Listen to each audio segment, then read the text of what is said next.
We're ready to play more Curse of Strahd.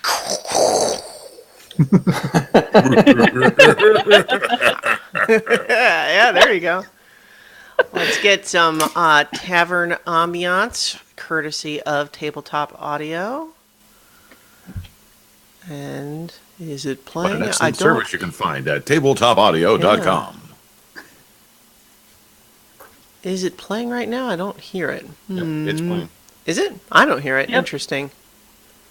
Yeah, I'm not picking up it either. Yep. I hear it. I hear it loud and clear. Well, let me try. You know, I've had this issue a couple of times where what seems to happen is that it like if I just add the track new again, then it plays again for me. But this is actually an interesting little bit of technology, I think, is the way that that Roll20 uses and implements this stuff is such that when I'm playing it, it's not like it's streaming from me to you guys. It's just pinging the Roll20 server to let you guys know, your computers know, that they should play it on their end. And so that's why if something's quirky for me and it's not playing for me, it might still play for you guys because you guys are getting the signal that it should play. Interesting. Yeah. So I may just have, since I can't hear the music, I may just have to substitute in some Black Sabbath or something like that. Maybe. Old stuff, right? Yeah. Tavern music, right. Yeah. I'm still not hearing it. That's interesting and a little annoying.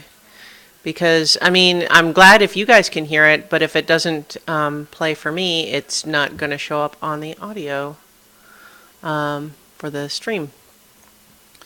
But why would it not? It's really faint for me. Really faint, huh? I get the volume cranked up, so everything is kind of a bit louder, but I can definitely hear it. Oh, that went up louder. Yeah, I just turned it up all the way, but I'm not getting anything on this end. Technical difficulties are the best. Oh wait, not the best. What is the other thing?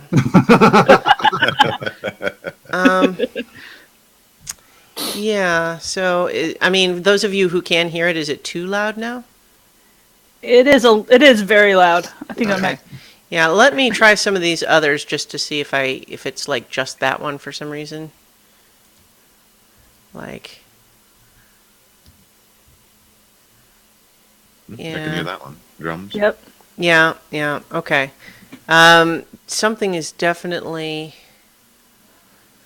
I bet you it's a Chrome issue, and of course the fact that I'm also constantly hearing them doing work replacing people's locks down the hallway of my building, which we've already established doesn't come through on the microphone, but is very distracting for me. Ha! Kind of clashes with the ambience. Yeah. No, they're just replacing locks in the inn down the hallway. Yep. And when we leave the inn, somehow it stays with us. A haunted place, that's all. All right. See, I'm playing with Chrome settings now just because I know that. Because I'm definitely hearing you guys in the Hangout, so. No. Oh, I know what it is. I know what the problem is. Oh, okay. Tim and Nobilis, you guys can't hear it. No, nothing. Well, There's right nothing now it but- stopped. Right now it stopped. I think I know what the problem was, though. Let's try this. Yes, there we go. Now I hear it.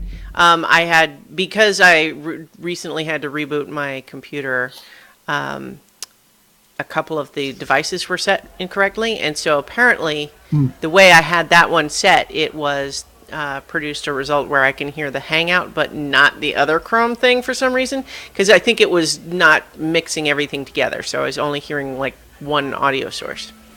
Now I'm wondering Now if you're it's actually working. hearing my Oh, microphone. now I hear people talking in the background. Is that what I'm supposed to be hearing? Yeah, and like a little flute. Yeah. yeah. Okay. Yeah, it's a party. All right. Now I want to make sure you guys are hearing me through my actual microphone. Yeah, it sounds good. Yes. Oh, Yeah, okay. you sound fine to me. Yeah. Yeah. Okay, good. Well, I mean, like we had established the first time you had been playing, we heard you through like the webcam mic or something. But no, it's good now. Okay. So, Awesome. all right. So with everything apparently working and the stream going, let's talk about what happened last time. So you guys had started off last time having just initiated some combat with some old ladies who seemed to make pastries out of children. That was not something you guys were in favor of. So you basically decided to fight them and then very quickly realized, oh crap, these guys are not just old ladies, they are evil magic witches and we are outmatched. So you attempted to run away, which was complicated by the fact that a bunch of wolves had run out of the forest to try to attack Ismark, Irina, and Lucian, who had waited outside. But through some quick thinking tactics and a little luck, you guys managed to make it out a little, rattled, but no permanent injuries suffered. I believe it was by the grace and light of Lathander that we actually escaped. Well, of course. Of course. Credit to do. But, so in addition, though, you decided, okay, so maybe let's just run away, and discretion is the better part of valor. Live to fight again another day. That sort of thing. So you continued your journey to the town of Vallaki, which is in a little mountain valley, and part of the reason that Ismark had originally wanted you to escort Irina there is because the city does have walls and guards, which he hoped would make it safer. He was able to talk to the guards and get them to let you in, despite you guys being some, somewhat suspicious-looking customers, foreigners, out-of-towners, weirdos for sure. Halflings. They don't see my kind around here so much. Mm-hmm. But one important detail about our destination was that the traveling folk that we had talked to said that this was probably not going to be as safe as we wanted. We actually wanted to, for the sake of this woman, we wanted to continue on to a monastery further on from here. Yeah, you've heard a couple of things. Father Donovich also suggested that the monastery was probably the Abbey of St Markovia might be safer. You also heard that there is a church here in this town, although you haven't been there or seen it yet, just because you didn't make it that far into town. St Andrew's Church is you've also been told is here in Vallaki. So. You make your way in, though, into town. You pass a couple of interesting things, but don't stop. You pass a stockyard that looks like it has a carnival wagon in it. You pass a coffin maker's shop. You see in the distance the town square, but you didn't pass through it. And you also passed a little toy shop on your way to the Blue Water Inn, where you are now. And as you entered, there was a number of notable people that you kind of spotted here in this tap room. To reset the scene, this is a fairly crowded tap room right now. It is getting towards evening now. We're like 5 or 6 o'clock at night. And you met some people here. You met the Martikov family, which is Erwin, Danica, and their children Brom and Bray, although Erwin, Brom, and Bray only Perry met because they were in the kitchen where he went to talk to them. Danica is tending bar. You also saw a couple of wolf hunters that Erwin said was Soldar and Yevgeny. There's a couple of fancy-looking, noble, probably brothers that are laughing and drinking with each other. There's a lot of just general commoners around, and then there's also a colorfully dressed half-elf sitting at the bar. And you learned a little bit as we were getting into town. Jazric spoke with Danica and determined that Lucian, this boy that you rescued from being made into pastries, you might find his family at St. Andrew's Church. Right. But you, I believe, having re-listened to the last episode, I think Jazric may have wanted to speak with Danica more, or am I misremembering?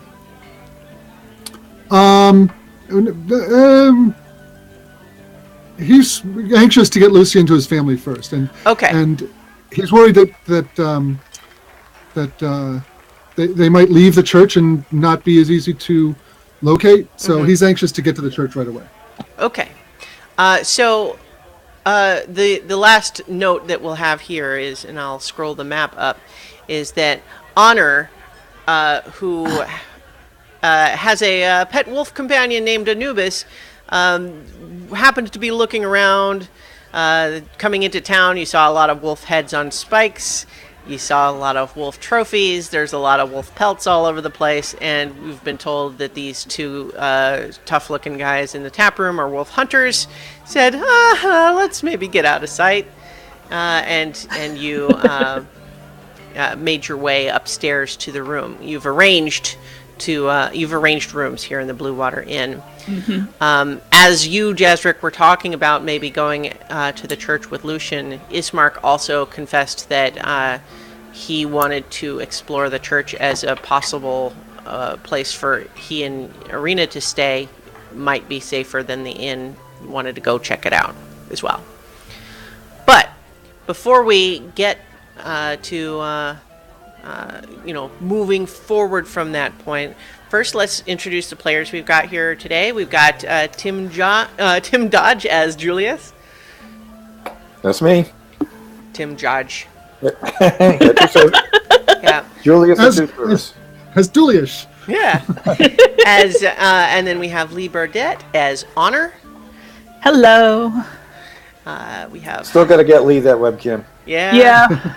Working on it. Working on it. I'm thinking about mugging my dad for his. They're not That would work. expensive. I know. Anyway, Nobilis as Jazric. Hello. And we have Mark Kilfoyle as Perry. May the light of the thunder shine upon all of your heads. Yes.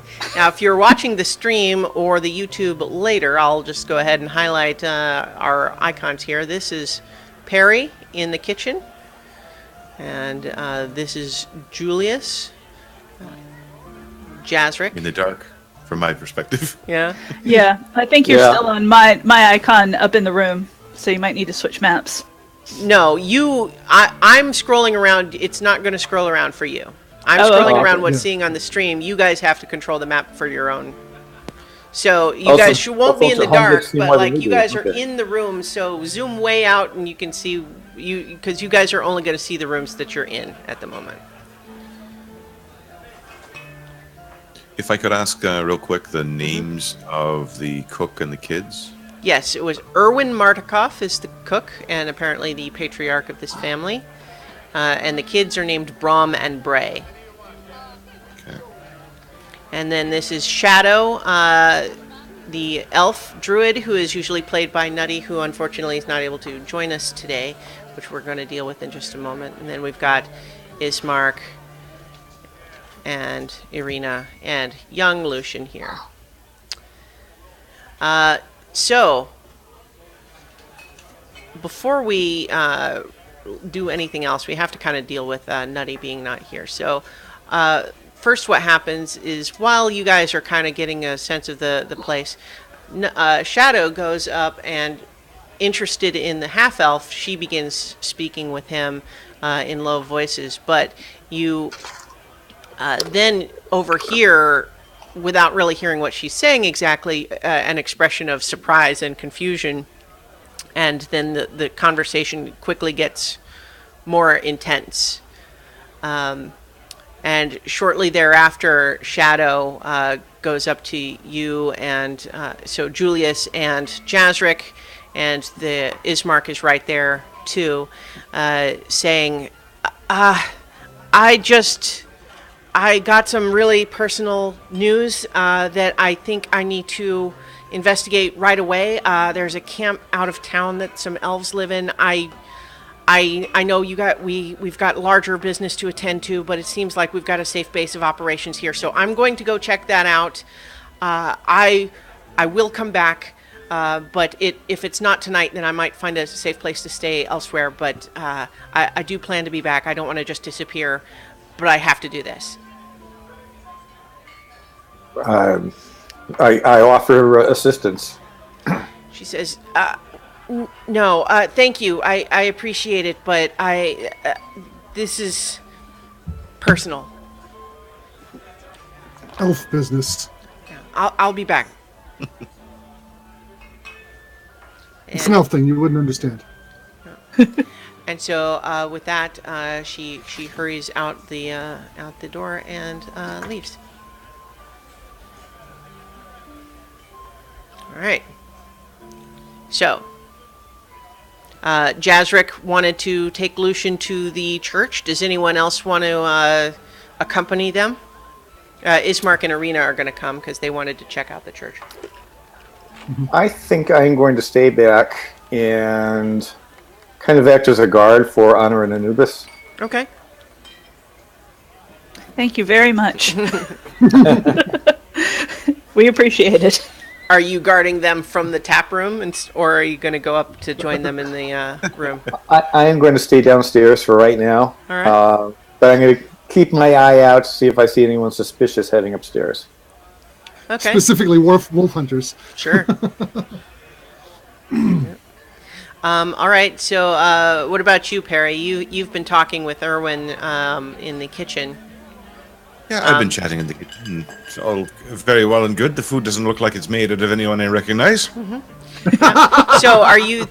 So, I mean, let's we can imagine that before leaving, Jazric might just duck in there to let you know where they're going.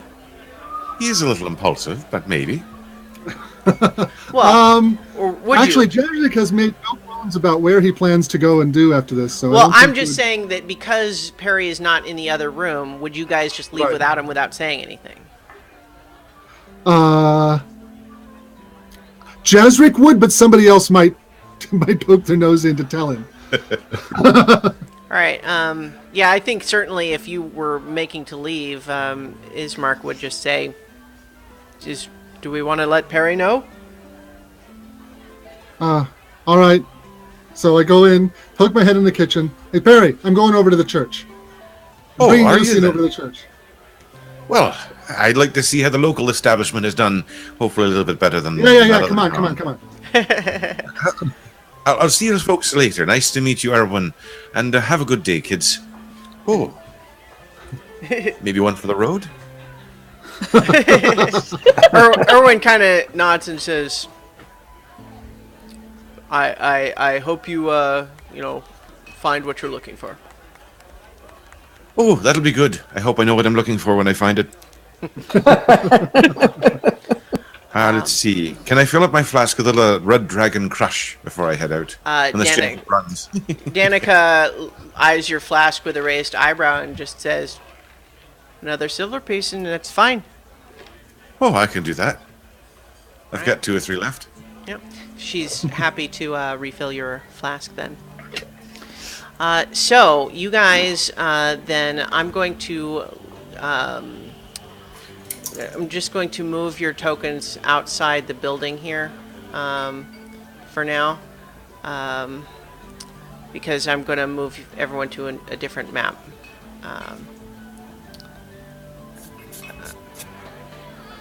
But so that we can deal with this area more in a moment. But so let's first we're going to come back and let Julius and Honor maybe spend a little more time here. But first let's have everyone else on the town map.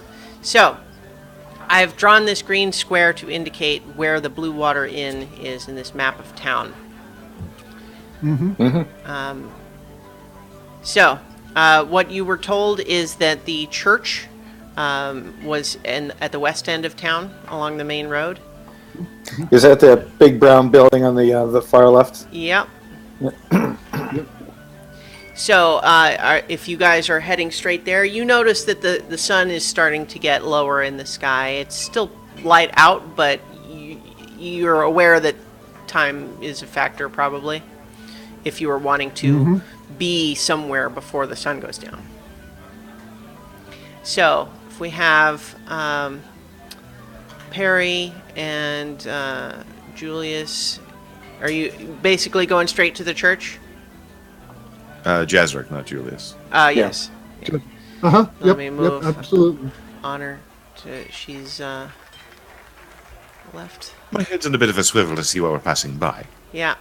Okay, so I'm gonna move you guys over here. All right. So as we approach the church, I want to have a look to the walls to see just, does it look like they're patrolled? Does it look like they are maintained? Or is like everything else in this place, is everything falling apart? And having walls here might what I want to be able to do is because it might take some convincing to get Ismark and his sister to move on to the monastery. Point out that perhaps the walls aren't in as good shape as Ismark might think they are. So I just want to have a look at that and if possible, bring that topic up with Ismark. Sure. So for that, I've not put Ismark and Arena on as tokens on the map here for now, but they're with you. But so as you're walking through, you see that this palisade, which is made from logs that have been like pressed together and then sealed like with mud or clay, and then stone pillars every so often, are actually fairly well maintained compared to the like a lot of the houses have not had a lot of upkeep, but the wall looks like they actually take it very seriously, and there are guards with pikes walking the perimeter. You see, like, so you just from the stretch that you see moving from one to another, you see 3 guards. So, and also the whole town is small enough that you get the feeling that if there were to be a breach, you could just yell and people who are paying attention would be able to hear you. So at least the wall itself looks like it's not falling apart, and it is guarded. Oh, sorry. Go ahead. So it looks newer than the rest of everything else. Or at the very least, when parts start falling apart, they do make the effort to get that fixed. Okay. All right. That's a good sign, at least. But you also know that they, if they have a lot of trouble with wolves or whatever, then obviously there would be a priority to keep that going. All right. So let's see. One of the things that you do discover, though, as you're walking down the street, is you see a piece of paper that looks like a flyer that has come off of the, wherever it had been stuck, and kind of blows on the wind and sticks against one of your legs. And I'm going to give you this handout of what it says. It's just looks like a printed notice, and what it says, I'll read it too. It says, "Come one, come all to the greatest celebration of the year, the Wolf's Head Jamboree. Attendants and children required. Pikes will be provided. All will be well. Signed, the Baron." Thinking I made the right call by staying back at the bar with Anubis and Honor. That's ominous. I do remember, too, they said something about having a festival every so often. More than a few, actually. Pikes provided, though? Well, I mean, who has your own pike? They were on sale at Walmart. If you have as much trouble with wolves as these people seem to, and we've also met wolves we didn't like, I'm sure they have a bit of a tough time. Pike is I suppose it's a good weapon if you've got a bunch of militia Oh, I And- don't think they're using them as weapons as much as a display trophy sort of stand. We'll see.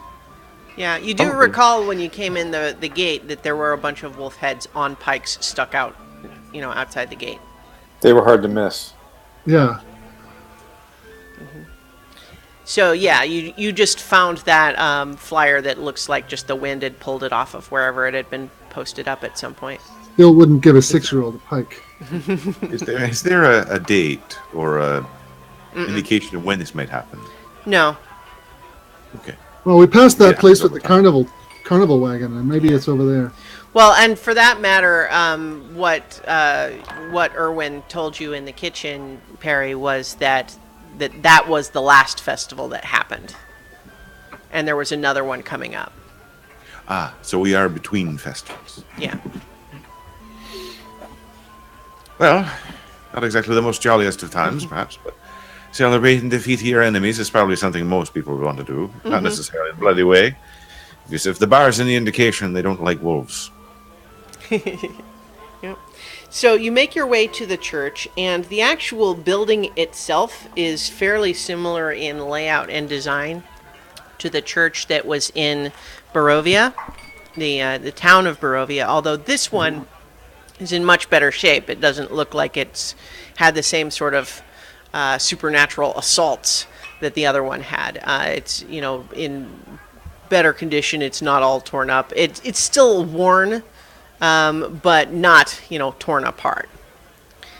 The pews are not smashed, for example. Well, that's good. Yeah. So you enter, and there's not a separate map for it, so we're going to stay on the village map here, though. But so as you get to the church, this slouching, centuries-old stone church has a bulging steeple in the back and walls lined with cracked, stained glass windows depicting pious saints. A fence of wrought iron encloses a garden of gravestones next to the church. A thin mist creeps among the graves. And you guys just go ahead and head on in. Is it a church of Lathander or some other?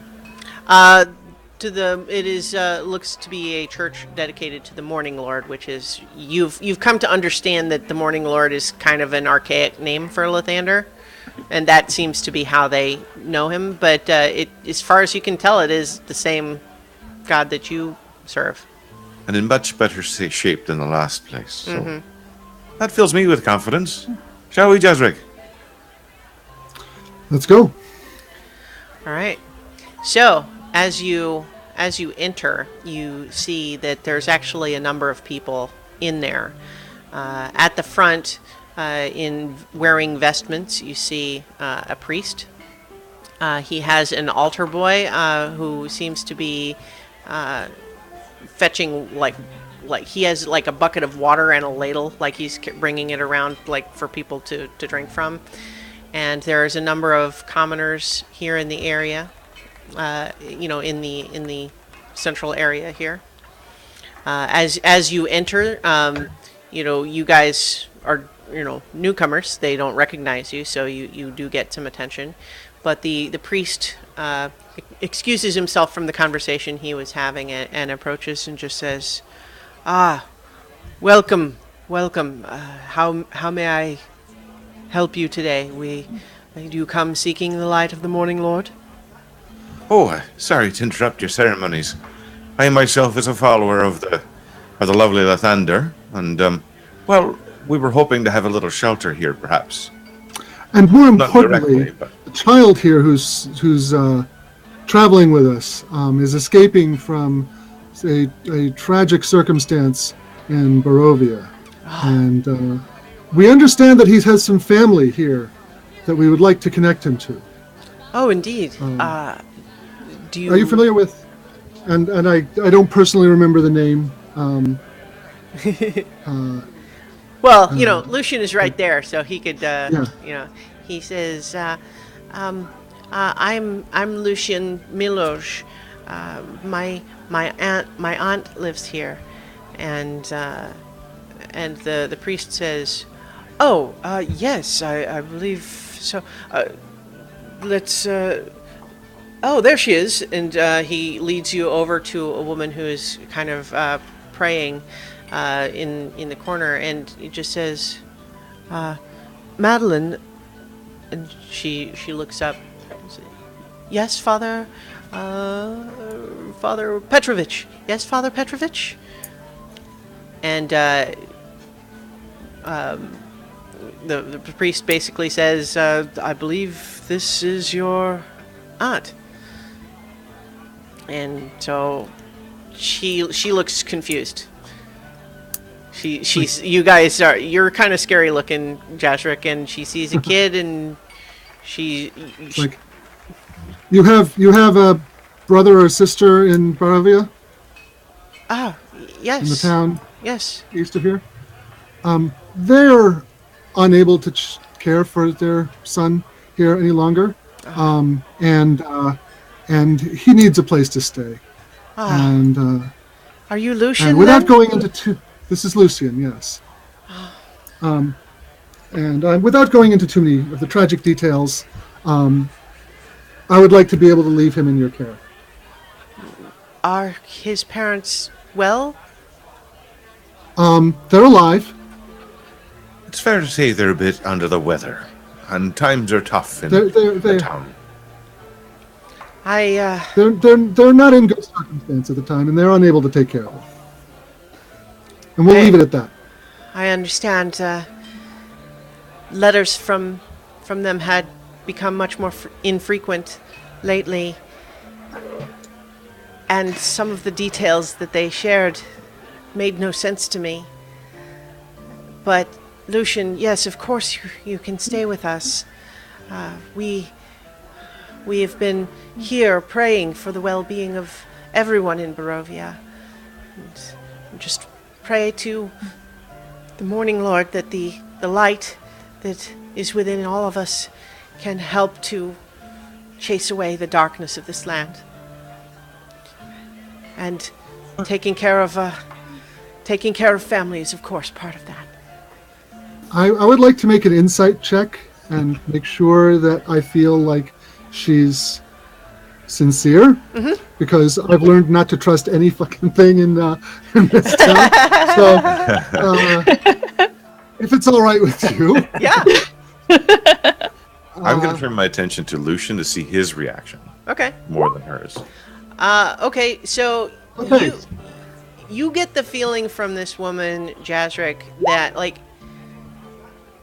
she doesn't know this kid. Like I got that already. Yeah, so she got the feeling. You get the feeling that maybe her relationship with her brother, who is Lucian's father, was maybe not great, and has Right, but she really doesn't have any immediate inimical plans for the kid. That's all. No. She seems sincere in the idea that,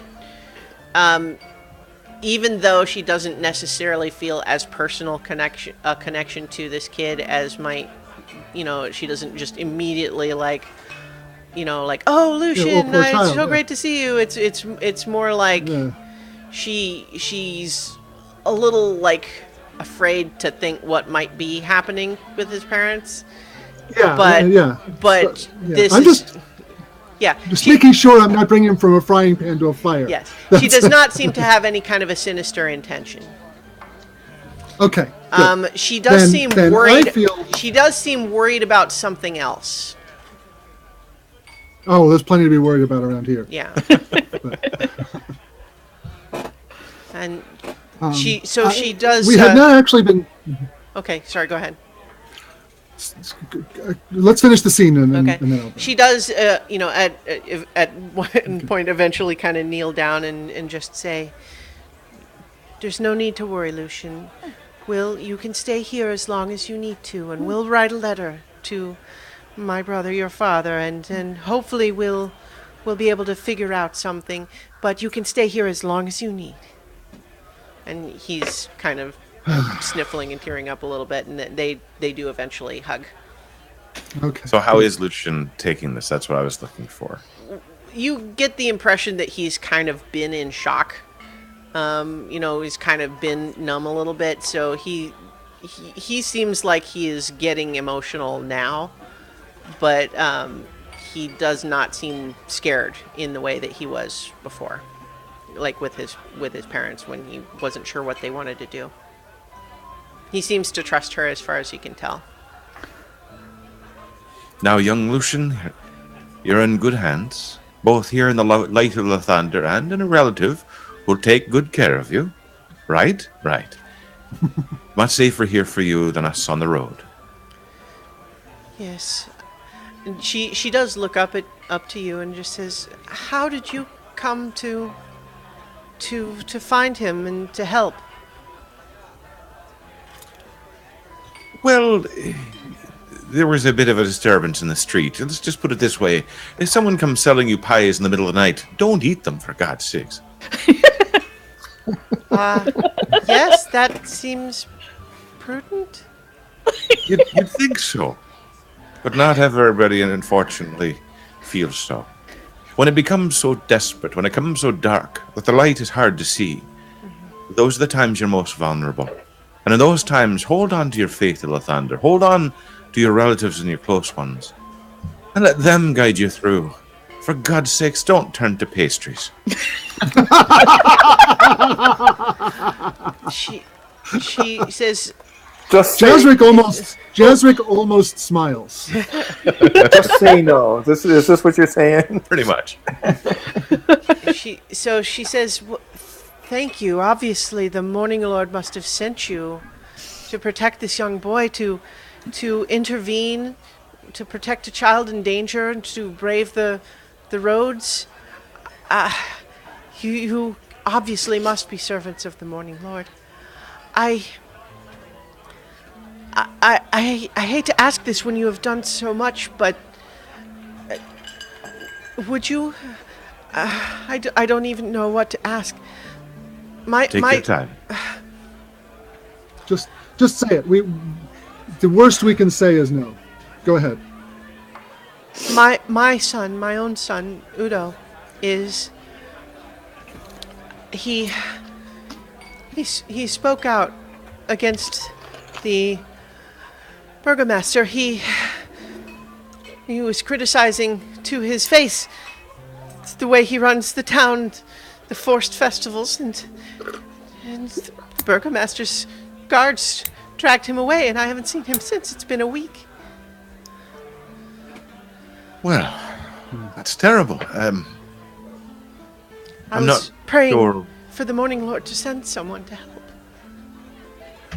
Well, I do follow the lovely Morning Lord as Lathander. I don't claim any special status other than to be friend to those who need it and light to those who need it as well. I'm going to look around to see if anyone is paying any close attention to this conversation. Make a perception check.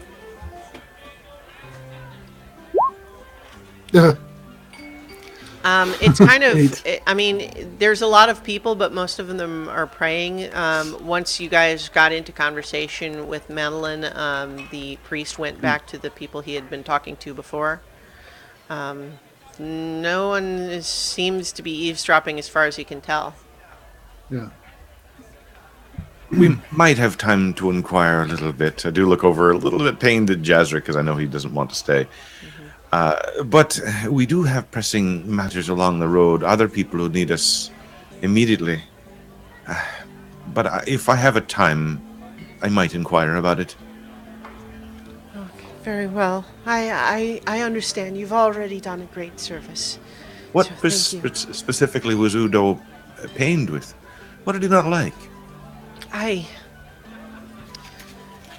It's not safe in this town to be too critical of the Burgomaster. I told him he should mind his words in public, but between you and me, the Burgomaster has all of these festivals determined that, we'll keep joy in the town's hearts, and that will keep evil away, and yet anyone who does not want to participate in the festival for any reason is made out to be an agent of Strahd and an enemy of the town, and there's He's brutal in his attempts, and that henchman of his. I believe he is evil. What henchman would this be? Izek is his name. He has an awful deformed hand. You should see it. It's obvious that he's evil. Well, I'm not one to judge someone on their looks. By my own stature, would you think me to be a great person? I'd hope you wouldn't say I wouldn't be. I only just met you, and you've returned my nephew safely. You've brought him across much danger. You have demonstrated yourself as great. Whereas Izek, it is not. His hand is clearly a marker of the evil in his heart that he demonstrates at every opportunity. He does the Burgomaster's dirty work. How long has the Burgomaster been in charge of the town? Oh, his family has been in charge since, as far as I know. I don't really know when they came to power, but certainly before my mother's time. The Vallakoviches have run this town. It's named for their family. Yes, Baron Vargas Vallakovich.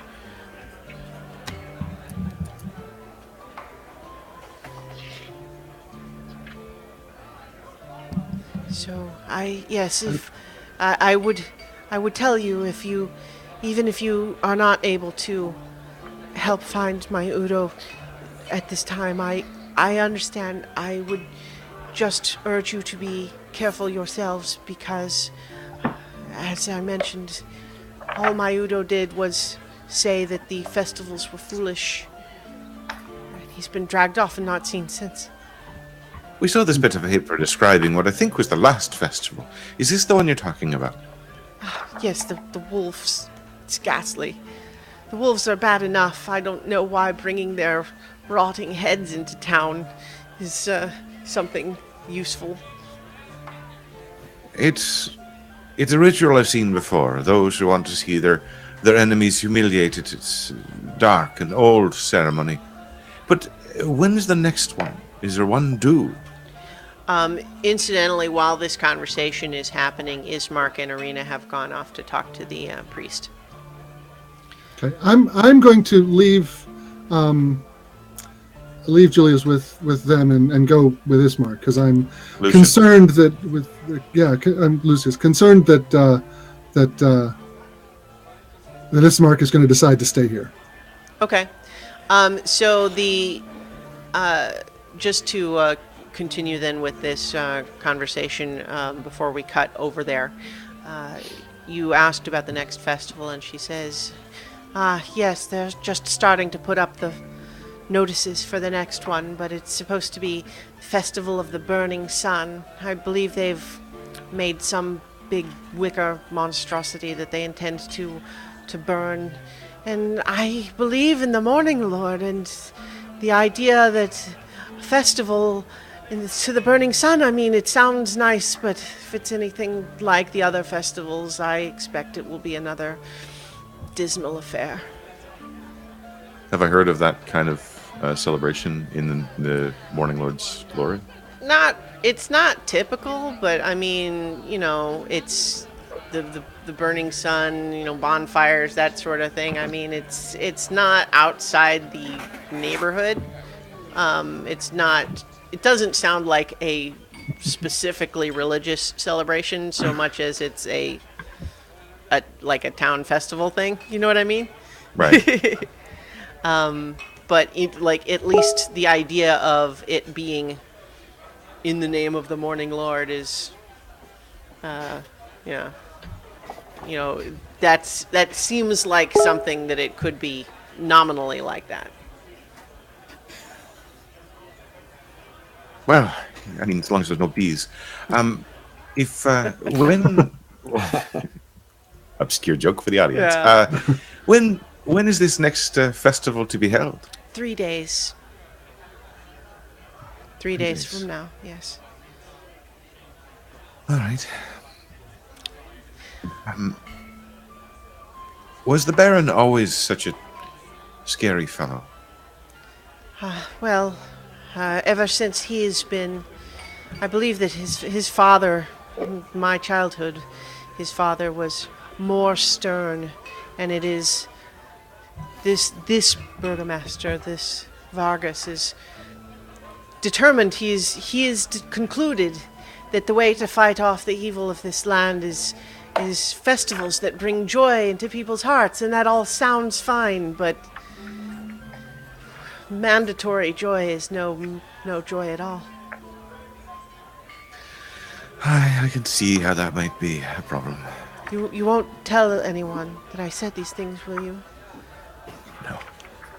No, I can see how much fear it brings in your face to say it, and with me, you're safe. I want you to know that if I can, I'll see what I can see and say and hear. And I don't know if anyone my stature can do much against the taller folk.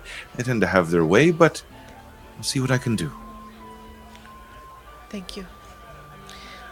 So let's cut over to the priest.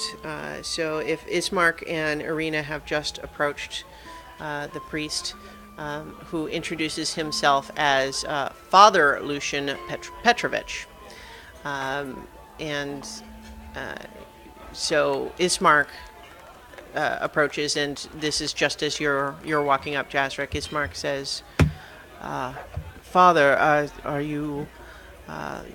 This is your church. You are in charge here? Yes, of course. Well, I wanted to inquire about the possibility. You see, the devil Strahd has chosen my sister Irina. He is seeking her, and I am hoping to find somewhere safe for her, if only for the night. Do you know what would you say is the safest place for her, both tonight and as a longer term solution? And the priest looks noticeably worried when he says that, and he just says, well, my boy, this is a very serious matter. If Strahd has pursued her, and truly it is said that hallowed ground protects against that sort of evil. I would be happy to allow you to stay here. Yes, of course you can stay. Of course you can stay here if you want. I think if you seek a longer term place to stay, I know that the Abbey of St Markovia is rumored to be a very holy place, and I know that they have more room. As you can see, this is just a small church, and we have many congregation here already. We don't really have rooms.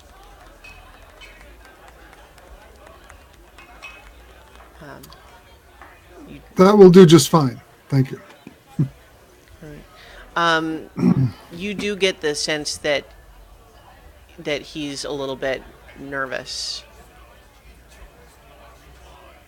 Yeah, we don't want to impose on this. He's got plenty of other things to handle. Out of character, mm-hmm. I would like to suggest that given Jazrik's particular feelings about protecting children, that I could get an inspiration point with. I'll buy that. Yeah. Saving this child and bringing him somewhere safe. Yes. I will grant you inspiration. Okay. Sorry, I've been playing a bunch of D&D lately. It's the first time I've ever seen one used, so I just wanted to... Yeah, it's funny. I tend to not remember to ever do it. So, thank you for the reminder, and I think that this is an entirely appropriate use of it. As another GM, it is one of the hardest things to remember. It is really cool, but also hard to remember. So, fair enough. All right. So yes, Ismark.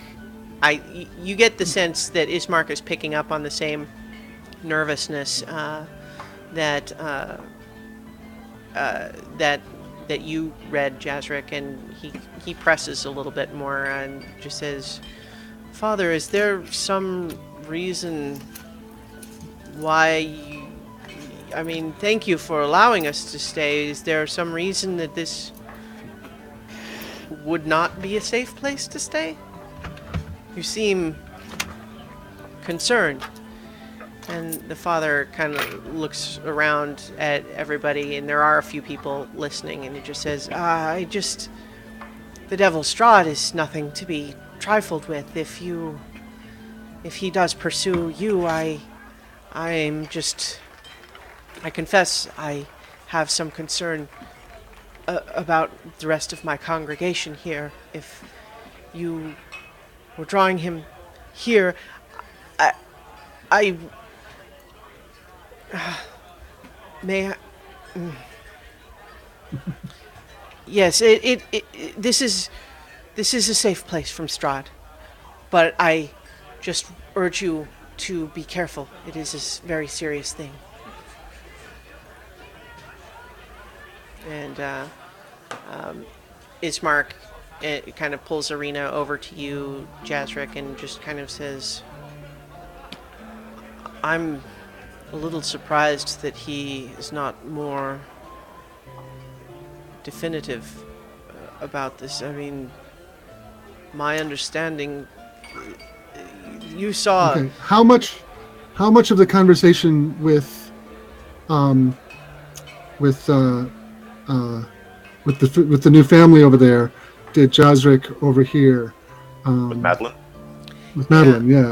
I'm thinking that you probably, like, when I mentioned that Ismark and Arena were going over, and you said you were going over to talk to the priest, I would say you heard everything up to that point. Okay.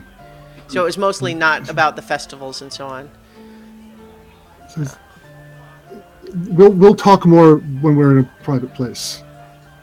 Do you have some more in mind?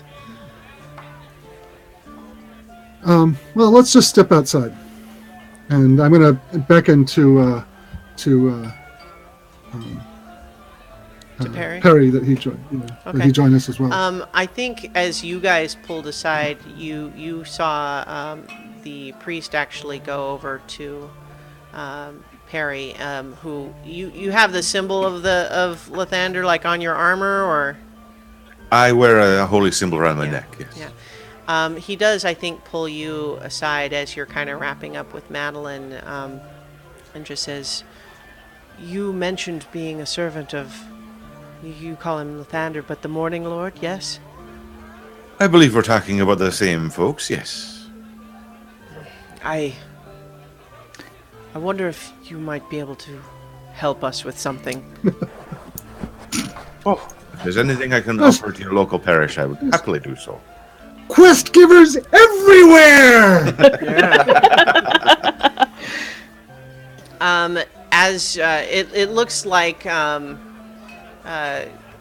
so he looks like he wants to kind of pull you into the corner, and he starts whispering. He's like, it's very obvious that he does not want to be overheard by anyone. And he just Shall we said, step outside in the waning light then? yes, perhaps. And he guides you out, and he leans in, and he actually kind of kneels down so he can just speak right up close, and just says, "It is my with a heavy heart to let you know, as a fellow servant of the Morning Lord, that my church has become unhallowed. The church borders and grounds were once protected by the bones of St. Andrel, which we kept in a crypt. But they've been stolen, and I fear that makes us vulnerable to evil. And I do not want to create a panic. This church gives people such hope in this town, especially against the false hope, but I fear now that I am giving them false hope as well if we do not truly have protection against evil." Oh my. Well, I can see why you're concerned. First of all, these bones are very important, I'm sure. And they deserve their rightful place. I'm not sure.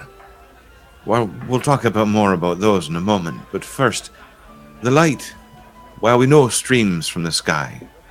The glorious thing we see in the morning that shines upon our day. The light also comes from within his servants. So while you're here and doing the good work of Lathander, keeping these people calm and safe, offering them hope, offering them guidance for the future, that's still hallowed ground. Now, these bones are needed. I can see that. This place is dangerous and dark, and there's many things that are just outside the gates that would delight in prancing over our wonderful places. These Some bones are stolen. inside the gates too, I fear. I'm hearing disturbing stories, to be sure. I'm getting a lot more Irish too, pardon me. I take a sip of my Red Dragon mush and see if that helps. Can't hurt. These bones of Saint Andrel? Andrel, yes. Andrel. Our church is named for him. Ah. How long ago were they misplaced? Let's see. They were... someone broke into the crypt where they were stored a few nights ago and stole them, and I think that we have a young man who works as a gravedigger for us sometimes, and I spoke with my altar boy, Jeska. You see him and kind of just points through the window, and you see the altar boy, and just says, Jeska told me that he thinks that Milivoj, our gravedigger, is responsible. I've been reluctant to confront the boy because he's temperamental. He feels very strongly about things, and I don't want to. I want to avoid violence if that can be helped, and I don't know that he did it. But I wonder if you might be able to, if you're. I have so many responsibilities here. Would you be able to investigate? Well, I can take a moment or two. I do have my own travels and things to take care of, but Of course. while I'm here, I certainly would love to lend a hand. Is Milivoj here? Milivoj, Milivoj. he is out back in the graveyard. If I may speak with your boy Jeska? Jeska. Jeska. I may speak to Jeska for a moment too about him, but do you think that, I mean, your man Milivoj, is there a reason he might have disturbed the bones?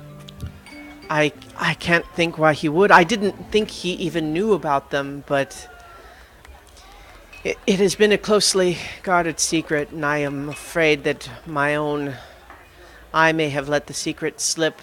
I told Jeska about them when he was afraid one night. I told him that the church was protected by powerful ancient good magic of good, and I told him about the bones, and I fear he may have let the secret spill himself, and now someone has stolen them, whether it is Milivoj or not. But Jeska won't tell me, but I gathered from a look that it was Milivoj that he told. So Jeska didn't say? He refused to say, but he is a boy. He's not altogether able to control his own body. He's reached that age, has he? Well, I simply mean that there was I have to have that talk with him. This is not one of the things that I do. There was a nervous look towards the graveyard when I confronted him, and even though he refused to speak the name, I concluded that he was thinking of Milivoj. He wouldn't say. Are we standing outside by the graveyard or on the other side of the front? I'm thinking you came out the front, but you could just go around the side to the gate if you wanted. So let's jump back over to Jasric, excuse me, and Ismark and Arena. So did you have? You suggested you pulled them outside. Were you thinking you were going to have a conversation right there, or?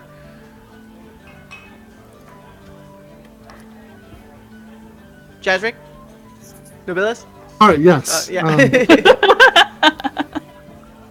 Yes.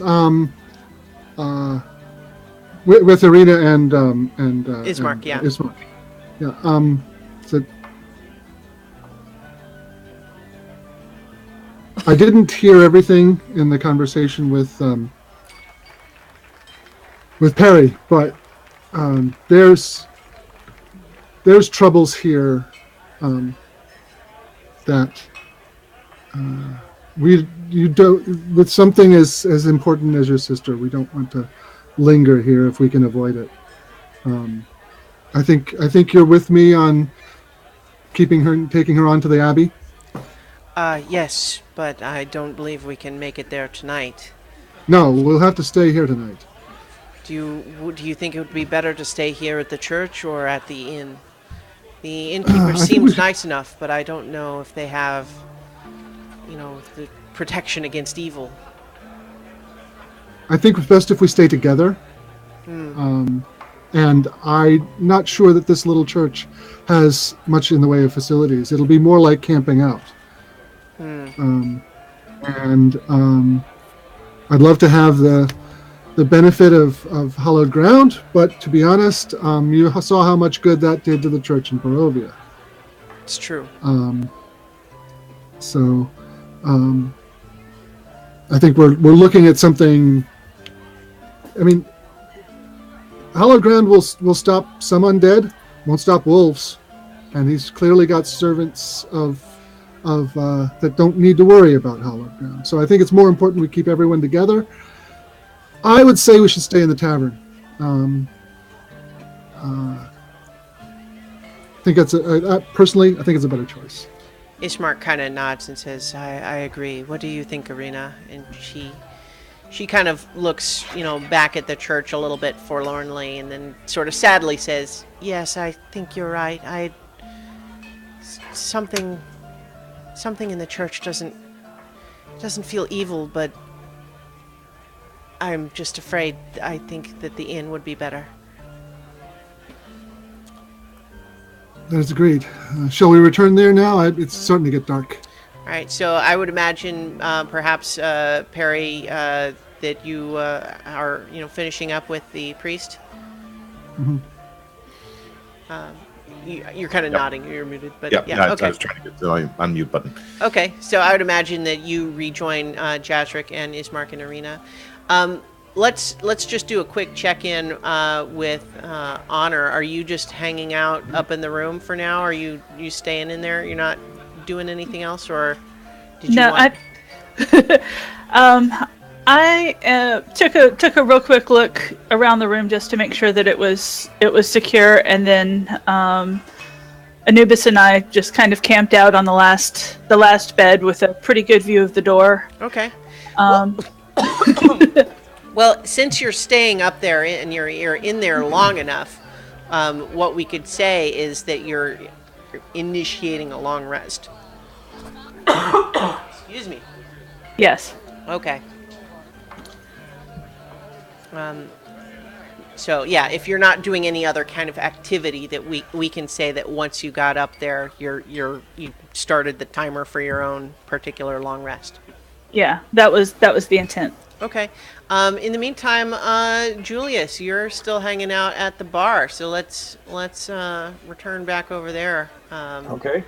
I'm switching us back over there. So we're going to zoom in a little bit more. Mm-hmm. Oops.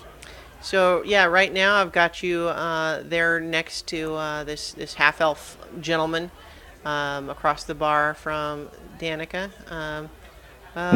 What you up to with your friends having gone off to see the church? I am just having a relaxing evening, sipping an ale, and just people watching, I guess is the term that some might call it. Okay. So you're not like chatting with anybody, or you're just I'm really kind of staying by myself. I'm trying to keep an eye out for anybody who might look threatening or suspicious. I'm only sipping the ale because I want to keep my wits about me in case there's a fight. Yeah. Okay. So as it's, as you're hanging out there for a while, the two noble looking guys at one of the tables are obviously getting drunker and drunker. Are those the two guys at the table in the middle? Yeah. Okay. These guys right there. Everyone else, like the other people who are in the tavern, are just kind of letting them do their thing. Okay. Get the feeling that this is not an unfamiliar sight to these people. Yeah. The two rough-looking guys up in the other end are, they're you as you glance around the room, you frequently make eye contact with them because they're kind of watching you also. But then again, you're the newcomer here, so they're probably in some ways doing the same thing that you're doing. Those are the two guys who are the wolf hunters, right? Yes. Yeah. Okay. And they're awfully close to the stairs, I noticed, which is another reason why I'm keeping an eye on them. Yeah. Of note, just the layout of this building is that these stairs do not go up to the rooms that you've rented. Oh, they don't? Okay. No. They go up to a balcony that's on the that's on one side of the tap room above, and you imagine that may be where the Mardikov's own rooms are. I see. Okay. But to get to the rooms where Honor went is actually the outside staircase that's outside the front door. All right, so I don't need to worry about these guys quite to that extent, right? No, and so they would have to go outside the front door and then up the outside staircase to, in order to go up to the rooms where Honor went.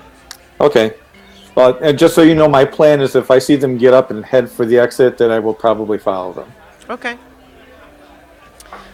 So you're just hanging out then. Danica is refilling your glass when you want to, but if you're just sipping it, she's probably just noticing that you're not needing a refill, and she's leaving you to your musing. Right. She getting pissed that I'm not spending more money? No, you guys also paid to book all of their rooms for the night. I think she's okay with you guys. Okay. All right. Yeah, so she's leaving you to your own devices. If you don't feel like talking, she's not going to push it. She does let you know at one point that the stew is ready if you want some. I will definitely have a big bowl of stew. Okay. Yep. So you see Erwin for the first time. This guy, as he comes out and he brings you a bowl of stew from the kitchen and kind of nods at you before going back in. I thank him kindly. Right. And then as it's starting to get dark, you are definitely seeing the crowd sort of thin out. Like through the windows, you're seeing that the sun's starting to get low in the sky. Mm-hmm. And so, it's definitely people are... You get the feeling that most of these people don't want to be out once it's dark. Interesting. When they're afraid of the wolves, or they just have to rise early? Well, you don't know. Yeah. Okay. There's a handful sticking around, but it starts to empty out a little bit. The two party animals in the middle, they're still there? Yep. Okay. All right. So, it sounds like it's relatively uneventful here at the Blue Water Inn. Do we have Perry and Jazrick and Ismark Arena coming straight back, or are you going to check out anything else? You would imagine you have another hour before the sun sets properly. Well, before it'll be dark. I do want to talk to Jazrick for a moment. Okay. I'll pull him aside a little bit. All right. What's on your mind? I spoke a bit with the good father here, and they've had a bit of a problem that affects, unfortunately, just how safe and secure this church might be. It might not be the best place to stay for the evening. I've already convinced Ismark and Arena that we're better off in the tavern. Fair enough. Irina does hear this. Did you pull aside to so that Ismark and Irina wouldn't I thought hear? he said Or he they? pulled him. I pulled, yeah, Jessica Okay. aside. All right. Yeah. So they don't hear that. Now, there's Yeah, something we can we've take a look already- at. But I know I need to rest for the evening. As the sun is fading, so am I. And while the Red Dragon Crush or Mash or whatever the name was, already, whatever's in that is going, well, right through me. And I'm still somewhat I'll carry shaken. the privies that way. And I'm still somewhat overwhelmed by our earlier jumping into something that we shouldn't probably do. So, and he gives Jazric a bit of an eye on that particular. But I would like to check this out come dawn. If we can help these people, this will make them safer, and there'll be another place along our way. I know that Well- we're keen to get going. Let's find out how long a trip it is to the Abbey, and leave no later than will get us there before dark. So if we have a few hours in the morning, then we will take that time. If we don't, I think that that's a higher priority. I understand. These people are troubled. Everyone's troubled in this land, I know, but this is one of the places where they can find some peace. And if we can help that peace even further, I'd appreciate it. Right. But if that prophecy that we heard from those traveling folk is to be understood, then Ismark has a very strong role to play in what's going on. And for that reason, I think that we should make sure that his sister is safe. I understand. We do have to remember that he's not the only part of the prophecy. And That's as the true. people all suffer while we're getting one part ready, I'm not sure that's a victory. Right. I know. I can see that, and let's just see what kind of space we can make for that. I don't see a problem with doing some investigation come morning. Good. And depending on how far away this place is, I'd like to come back here sooner rather than later. There's another instance of their festival coming up, a strange one, some sort of burning festival that's coming up soon. And I'm a little concerned too. The young woman. Burning festival. It's got a bit more of a name, but I'm drawing a blank at the moment as I have my paper on the wrong side. The burning sun. I assume he tells me about that they're going to burn a wicker animal. I think he said Wicker statue. I don't think it was specified specifically. wicker statue. What I said as Madeline was a wicker structure. Wicker Okay. structure. Okay. And Um, the person to which we I placed. want. What kind of roll should I make to see whether my own personal misgivings about a wicker structure and a captive in the Baron's dungeons are possibly badly connected? But I don't want to give Jazwick knowledge that he doesn't have. Yeah, I'm not sure there's a role there. I mean, you could be suspicious, but I mean, Okay. That's Yazric. yeah. He's always suspicious. I have this suspicion that we may need to intervene at that event or beforehand.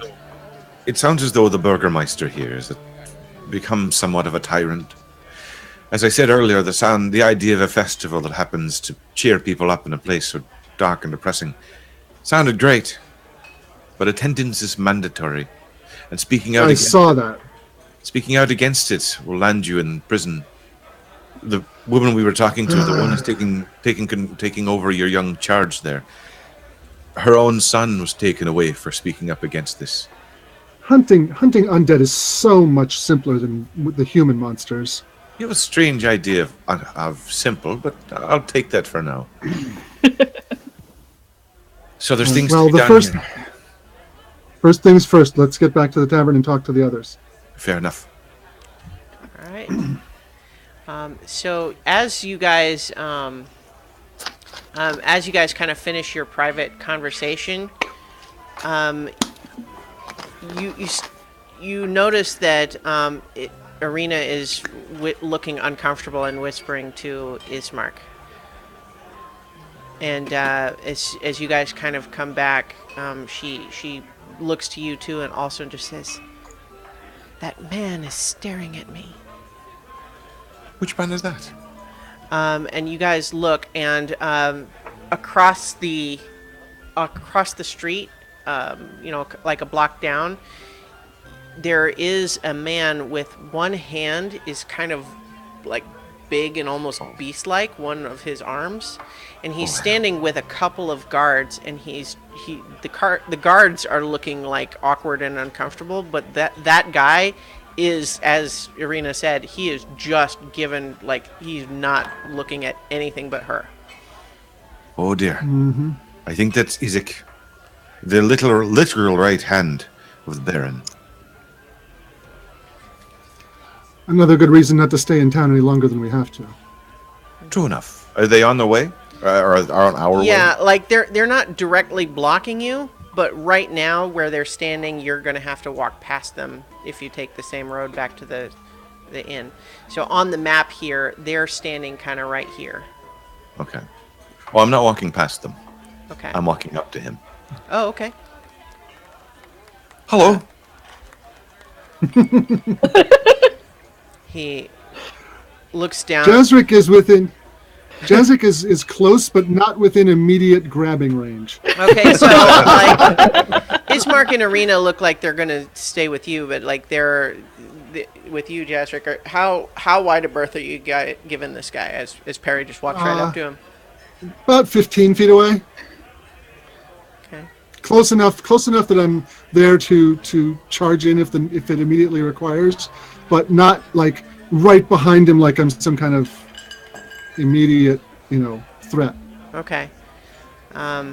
This guy, as you go up to him, Perry, like, you're used to humans being much bigger than you. This guy's big. And like I said, one of his arms is this weird, like, it's too big for his body, and it looks like kind of malformed, and the fingers end in claws. The one hand, and so as you just kind of approach, he gives you this look of impatience and kind of disgust, but then he kind of says, "Who is that?" Who's he talking to? You You walked up to him, Perry. Oh, okay. And is he talking about me to the open air? No, you walked up to him because he was staring at Irina, and he, looking at you, looks at Irina and says, "Who is that?" Oh, just a traveling companion. It's best to have them on the road. They're dangerous things out there. Big wolves and other undead things that are crawling around. He is going to try to grab your shirt front and hoist you off your feet. Okay. Are you going to resist that or just let him do it? I'm going to let him do it. I was going to say that seems prudent. Yeah, he grabs your shirt front with this enormous hand and just lifts you off your feet until he's holding you at eye level. Says, "Hello, friend. It's much easier to speak this way." "What is her name?" And, her name. And I pull out my weapons. God. He definitely notices that. Her name is Sarah. He that my role for that? puts you down, and he doesn't just drop you, but he's not over gentle either. He lets you down and just says, "Watch yourselves in this town." And then he kind of gestures to his guards, and then they go off down the road to the south. Thanks for the warning, friend. Unpleasant sort, really. Put those away, Jezek. You'll hurt yourself. And I've got nothing left I can give you for today, so... Well, we've met the welcoming committee on both ends, I see. So are you guys continuing then back to the inn? Yes. Okay. Both of you make a perception check.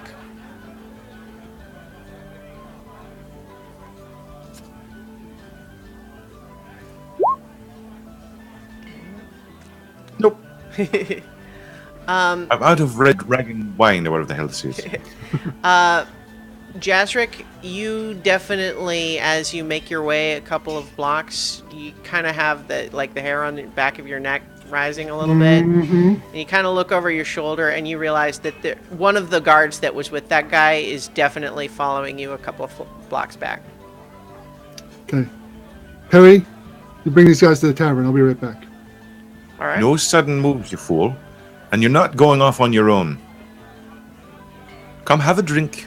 Let them wander around the outside of the bar for the night. All right.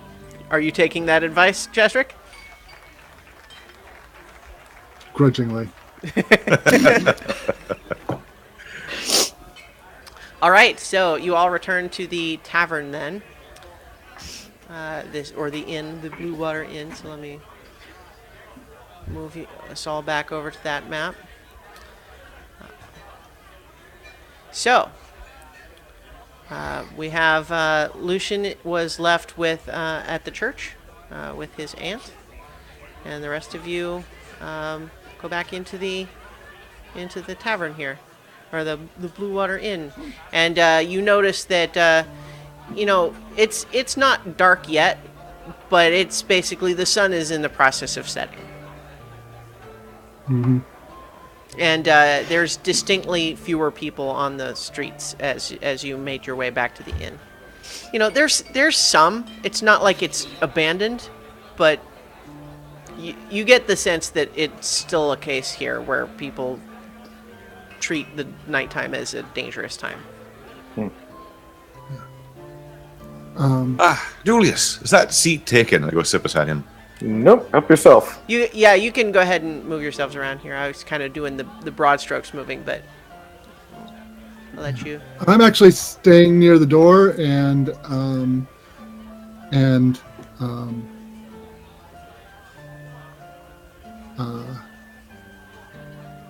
going to say to Ismark and Arena that perhaps it would be a good idea to retire early. Okay. They kind of look at you and say, "Yeah, I think that's a good idea. Should we eat first? Perhaps we can bring some stew up. Get some rooms." food. Yeah, let's bring it upstairs. Okay. Yeah, the Mardikovs are happy to give you bowls of stew and allow you to take them up to the room if that's what you want to do. I'm going to get a nightcap, and I'm fill up my jug, and I'll be right back in a moment as I personally have to leave for a second. Okay. All right. So, are you guys? You're going up to the rooms then? Are you joining Honor in the? So, there are 2 rooms that have 2 beds each, and one with 4 beds. And Honor is in one with 4 beds. We'll gather the whole group in the room with 4 beds for the time being. Okay. So let me just put you up there. So, as I mentioned before, you go outside to this this outside staircase, and then up from there. And this is a slightly weird map for you guys moving around like that. But so that staircase takes you to this hallway up here, and then there's the 2 rooms on your left, which if you explore, are the rooms with 2 beds each, and then the one at the end of the hall, on the south end of the hall, is where the 4-bedroom is. So, moving Ismark and Arena up there, and Honor is probably in bed asleep, maybe with Anubis curled up next to her. She's actually mostly asleep, propped up against the wall with her crossbow held firmly in her hands, just in case. Make a perception check, Honor. Oh boy. All right, hold on. I've got to make this bigger. What kind of shot is on her when she's woken up out of a half sleep? All right, cross your fingers that this is the... No, that's... No. Hold on, sorry. Technical difficulties on my end right now. There it is. All right. You are sound asleep. Hey, at least I'm sound asleep sitting up. So I will okay. gently nudge her awake. Standing to the side of the crossbow, obviously. Anubis and I both growl at you. Yeah. So, we visited the church. There's good reasons not to stay here any longer than we have to. So we're going to get beside the wolf pelts. even beside the wolf pelts. There's Okay.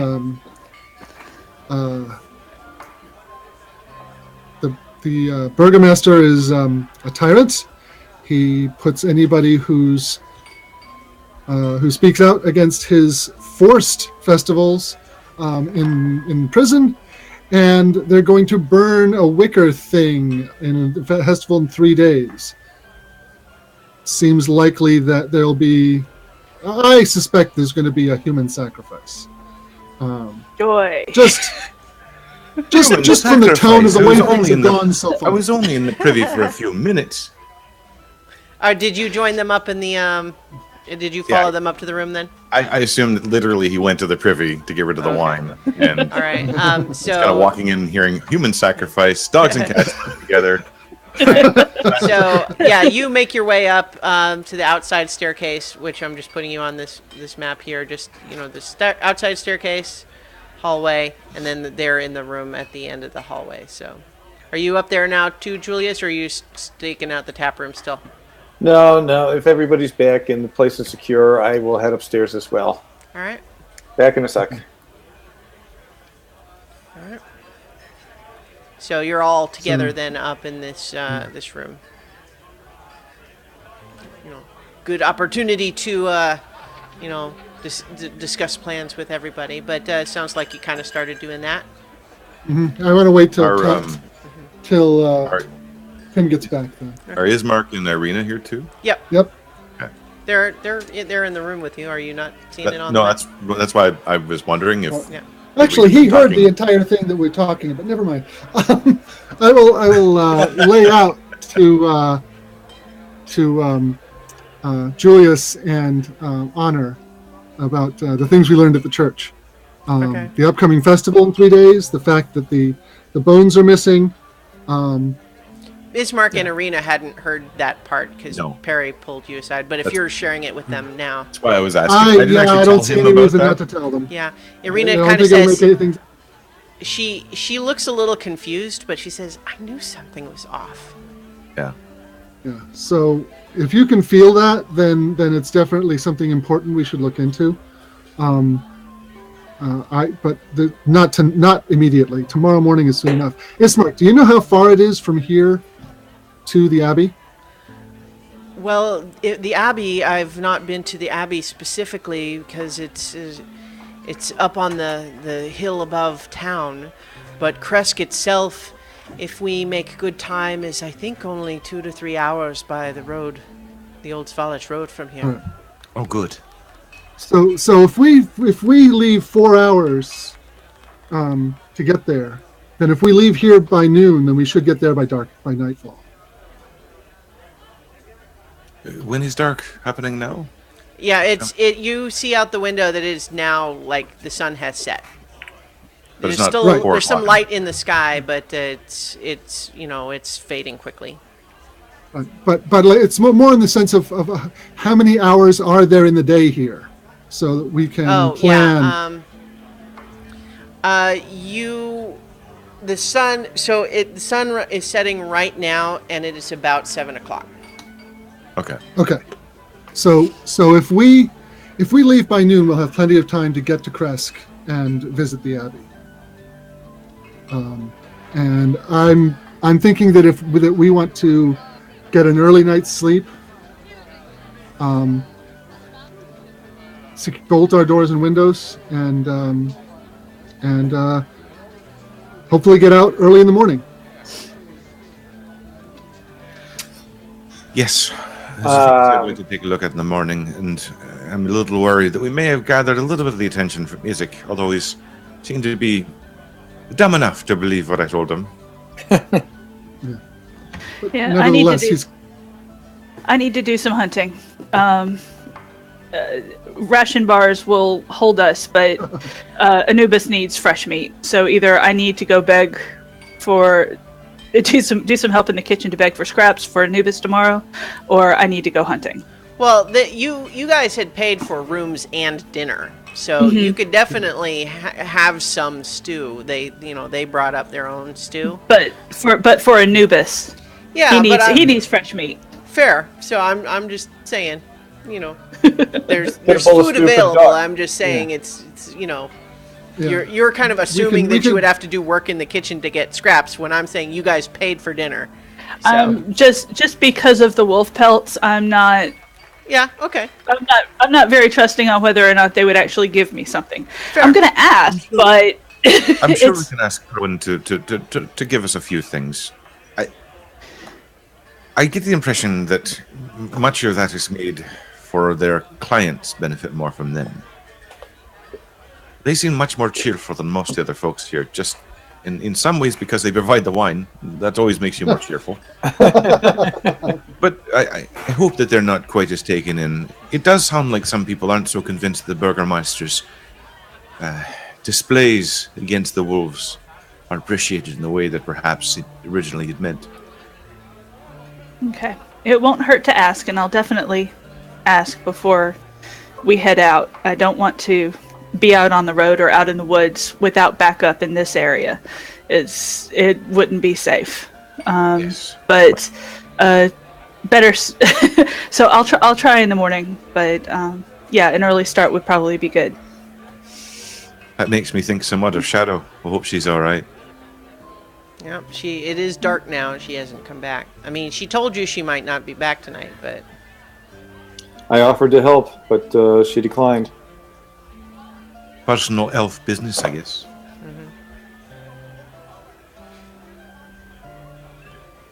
Well, we've got a lot to talk about tomorrow. We've got a lot of traveling. Oh, we're still walking, aren't we? We don't have horses. We do something about that at some point. I mean, it's all fine for you tall folk to talk about walking all the time, but me and Anubis here, our legs are shorter. Yeah, but Anubis has 4 of them. 4 times as tired. Well, 2 times as tired. My math's off.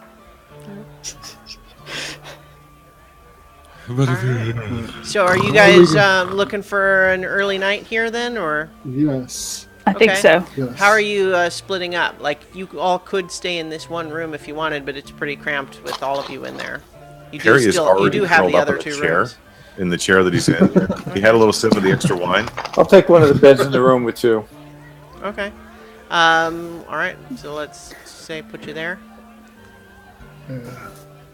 Just from the metagame point of view, I have 0 spells left, 0 divine energy. I have half hit points. Yeah. I'm pretty far down too. Has from a metagame standpoint, has Honor had like half a rest? Yeah, I would say getting there. Like, you woke her up for a little bit. That's not going to count as interrupting. Right. But if she gets to sleep soon, then when she wakes up, we will be finishing our long rest while she's Yeah, I'll say had that hers. she's half a long rest ahead of you guys. Right.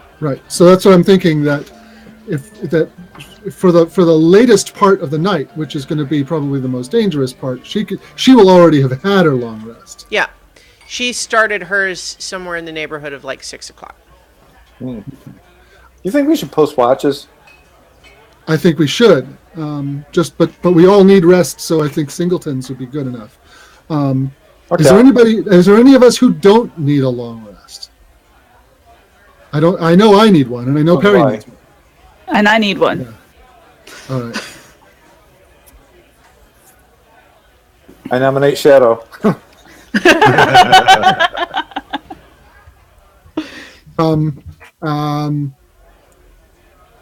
Okay. My resources depend less on having had rests, so I'm going to stay in the room with Arena and Ismark. Okay. And Perry really gonna stay curled up in that wooden chair, even though there's beds available? The Or what chair's have you- twice the size because it's probably human size, so it's not too bad. Not Yeah. exactly soft though. It is, I will- and they'll probably We're end up. not talking to Serta here. Yeah.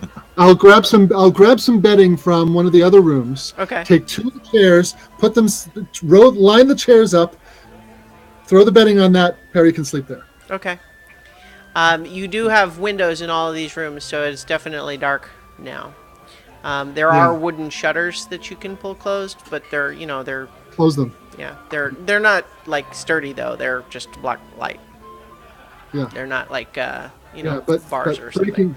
breaking through those will be some at least a chance of warning. Yeah. I'm to be honest, I'm more worried about. There is glass in the windows. There is glass in the windows. Yeah. Wow, fancy. I'm a little more worried about about a midnight raid by the police than I am by creatures of the night. All right. I would Now we get to suggest find out. nailing a piton to block the door, but that would prevent us from getting out of the room too. So Yeah. So everyone's staying in the one room except Julius just wandered off into the other room by himself? Well, that's his choice.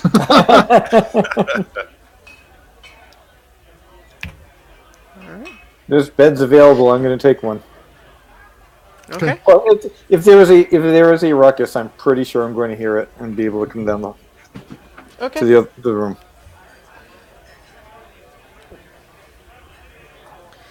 All right. So you all kind of turn in for the night. I would imagine it's probably you guys are exhausted, which is probably the only reason that you're able to get to sleep in a prompt way, because this would probably be an awkward situation otherwise. Just you're all kind of exhausted, but you Try the turn wine. in It for the helps. night. Yeah. We were running from witches in a windmill. It takes a lot out of you. Yeah. So you're asleep, but Jazric, you're at your childhood home and sitting at the table, and your mother has just placed in front of you a meat pie, and you're eating it. It's delicious. And it's you're very happy. These are fond memories, being home again, and in fact you're almost like happier here than you really remember actually being, but you're not questioning it because you're so happy. But then I don't know, some things start feeling uncomfortable here, and then you realize, wait, the woman with her back to you at the oven isn't your mom. Who is that? She turns around, and it's the witch, Morgantha. And she just says, "Found your sister for you," and points at the pie. Oh. And you wake up in a cold sweat, feeling very weak, not rested. And you find that there is actually sitting on the bed next to you is a little meat pie with a note. And you want to read the note? Yeah, I guess. The note. Reluctantly. Yeah. The note says, "You ran off so quickly we weren't able to show you our wares. This one was made with the freshest ingredients." Signed, Arya Stark. Yeah. And Jazric, you know that there probably several hours have gone by, but you're just your heart's racing like a mile a minute, and you're not going to be able to sleep anymore tonight. And in fact, oops, that's not the right roll.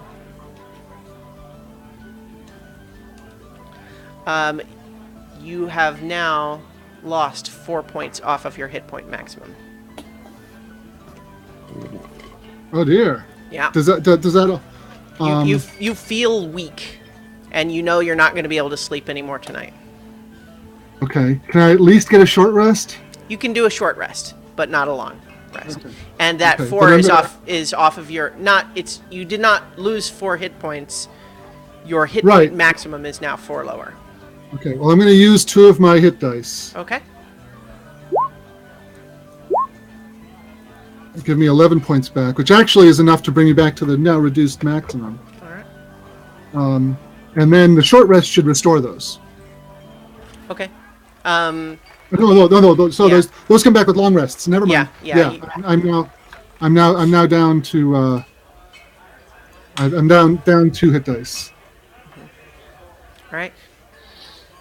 But if you know, other than the fact that this pie is sitting on the bed next to you, you don't see anything else awry. Everyone else seems to be sleeping. I'm going to throw the pie and the notes into the fire. Okay. Is there a fire in the room? Yeah. So there's actually not a fireplace in the room. Okay. I'm just going to then. Just going to throw it in the chamber pot. All right. And borrow Perry's flask. So, my Perry, how aware in your stupor do you think you would be of someone taking your flask off of you? Sadly, probably not at Is all. Yeah. is he wearing it to bed? I don't. He's probably on the. It's tucked into a pocket. I was imagining you cradling it like a teddy bear. I'll go with that. Okay. So, Yeah. the rest of the night kind of passes. Honor, you definitely have gleaned the benefit of your full rest. Earlier, meaning somewhat in the middle of the night, you would be capable of getting up if you wanted, but everyone else is still asleep. Okay. Hey, extra sleep never hurt anybody. Sure. And Well, I mean, she might if she wakes up at that point, she might notice that Jazwick's not in his bed. Did you? So, are you just pacing? That's right. Are you? He's out on the balcony part outside the room, the hallway there, and pacing, Right. trying to calm down. So, yeah, you would see that Jazrick's not in his bed. You also don't see Julius, but I mean, you knew he had picked another room, so. yeah, I'm gonna take a quick peek out the window Okay. just to make sure just to see if I can see anything. You do. It's dark, and you don't recognize this man, but what you see, you glean from previous description. What you see is a huge man with a big, monstrously deformed right arm who's literally just standing in the street looking up at the window. Like, when you open the window, it's like he was already looking right at you. Okay. So I'm gonna stare at him. I'm not gonna go out there. But what else can I tell about him? I mean, how's he dressed? He's dressed in high-quality leather armor. Looks expensive, but also like he uses it. Uh-huh. It's not fancy. It's just good. Yeah. And he, like I said, his right arm doesn't look human. It's too big for one, and it ends with like a clawed hand, and it's sort of monstrously like reddish black, probably, and just looks black in the moonlight. Okay. And Can I ask, what does Honor look like? Because I don't know if we've established that too deeply and not recently. Because Honor, you're a tiefling, right? And I so I'm can- kind of imagining like one monster staring out a window at another in a way. Actually, with a little bit of makeup and doing my hair a little differently, I can actually pass for human. Especially if I'm wearing a skirt. My tail isn't all that long, and neither are my horns. I get that from my dad. These little bitty cute horns that I can hide with my hair. So, from a distance, I don't think that he would be able to tell, especially not with bedhead, that I'm anything other than a human. What skin color? It's more of a peachy kind of gold.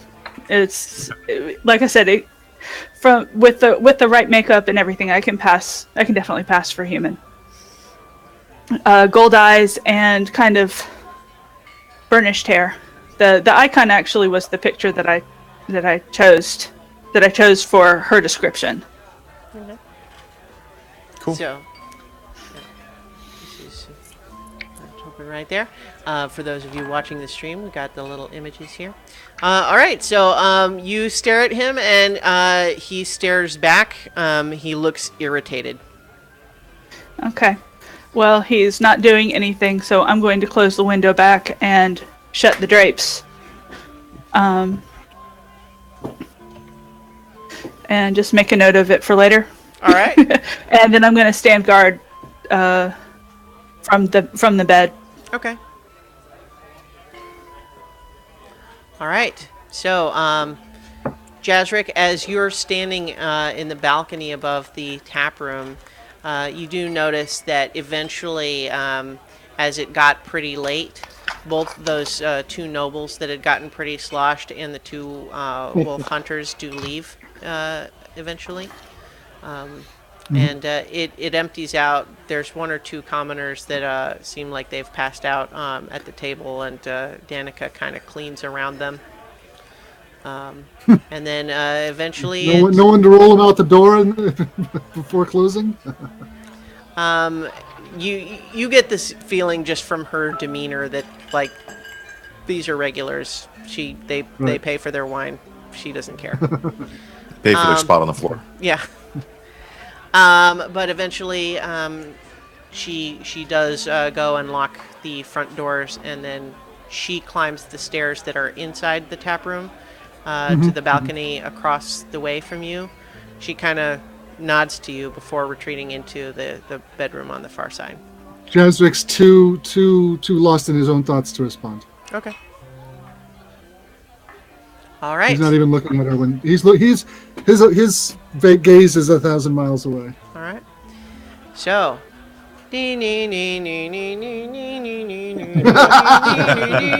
So the sun begins to rise. You all went to bed early enough that you have now all got the benefit of a long rest, except for Jazric. Okay.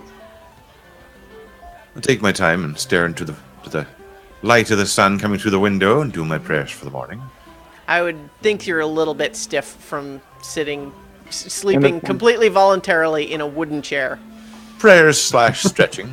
Dude, there was a bed in my room that you could have taken. Didn't get that far, I'm afraid. You actually left 3 beds unslept in. It was all the way over there. Yeah. I think we did say that we did establish that Jazric pulled some bedding over to kind of at least give you like a blanket over you. Yeah. All right. So Well, it was all the way over there. And so you're all waking up with the dawn right now. You got plans for today? Coffee. I mean, besides that, I reach for my flask. you reach it. Never too early in the day for you, is it, Terry?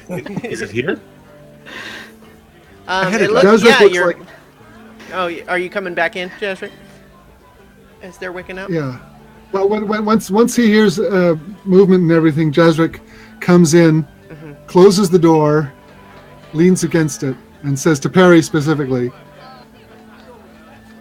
"We absolutely need to sleep on hallowed ground tonight. He looks like hell. He did not sleep." Can I take a look to see what might be ailing him?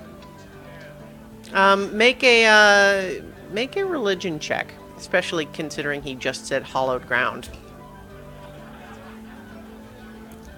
It didn't show up. Yeah, it's...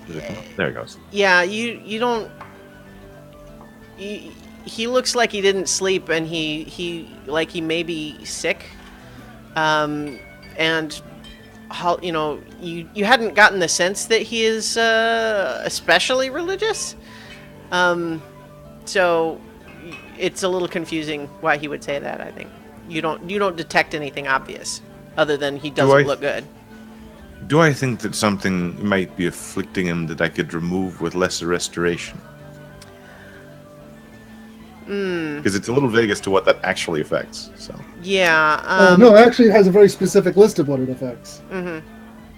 well, disease or one condition, but disease is Yeah. left open. Well, and No, it conditions- depends on not And I think- on knowing what's No. happening here. Condition is a specific term. True. Well, Yeah. but disease is open Yeah. or a bit open. No, but Jaswick says, those hags, one of them visited me, gave me a nightmare last night. In your dreams, it's terrible. They don't really look like the sexy types. No, it was not a pleasant dream. Yeah. They, I have no doubt that they will continue visiting me for as long as they can. Or visiting us. You may have just been the first. I hate to say I told you so, especially when I could have told you so. But I told you so. Oh, by the way, I'm back in the room with everybody else now. Okay, you can move your Yeah. your token. Okay. You should be able to move it if you want. Let me know if you're not able to. No, I just moved him somewhere. I can Okay, yeah, you moved it. adjust my map. I moved him outside. Looks like. Yeah. Yeah. I'm There we based go. on what I saw last night, I think probably moving on today is a good idea. The man with the deformed arm was watching our room last night. Oh, well. So we need to No, we have need to fans. we need to make considering his place in the hierarchy around here, we need to make very sure that we don't do anything to garner official attention. He can make our lives very difficult. So an earlier departure would be better than a later one. I don't want to leave these folks without hallowed ground, though, if we can help that. How about if we get Arena to the Abbey first, then come back here and deal with things in the afternoon? If it's only a couple of hours away, that could work. Let's do that. Okay. That Okay. makes sense. All right. All right. I'm going to head downstairs and see about getting Anubis and I some breakfast. All right. As you make your way out that balcony onto the outside staircase, you do see a guard who is leaning against a building kind of across the way, sort of look up when the door opens and watch you as you're coming out. He doesn't do anything, but he is watching. All right. Let's see if I can make my way back into the building. Yeah. I will. Is everybody going back into the tap room? I can just move you. Yeah. Oops. Wrong room. All right. Yep. You may need to get me. Yeah, I'll get you. Thank you. No problem. Yeah, especially since you've got two tokens. Yeah, so you guys all see as you come out that there's definitely a guard who apparently has been set to. All he's doing right now is he's just standing there.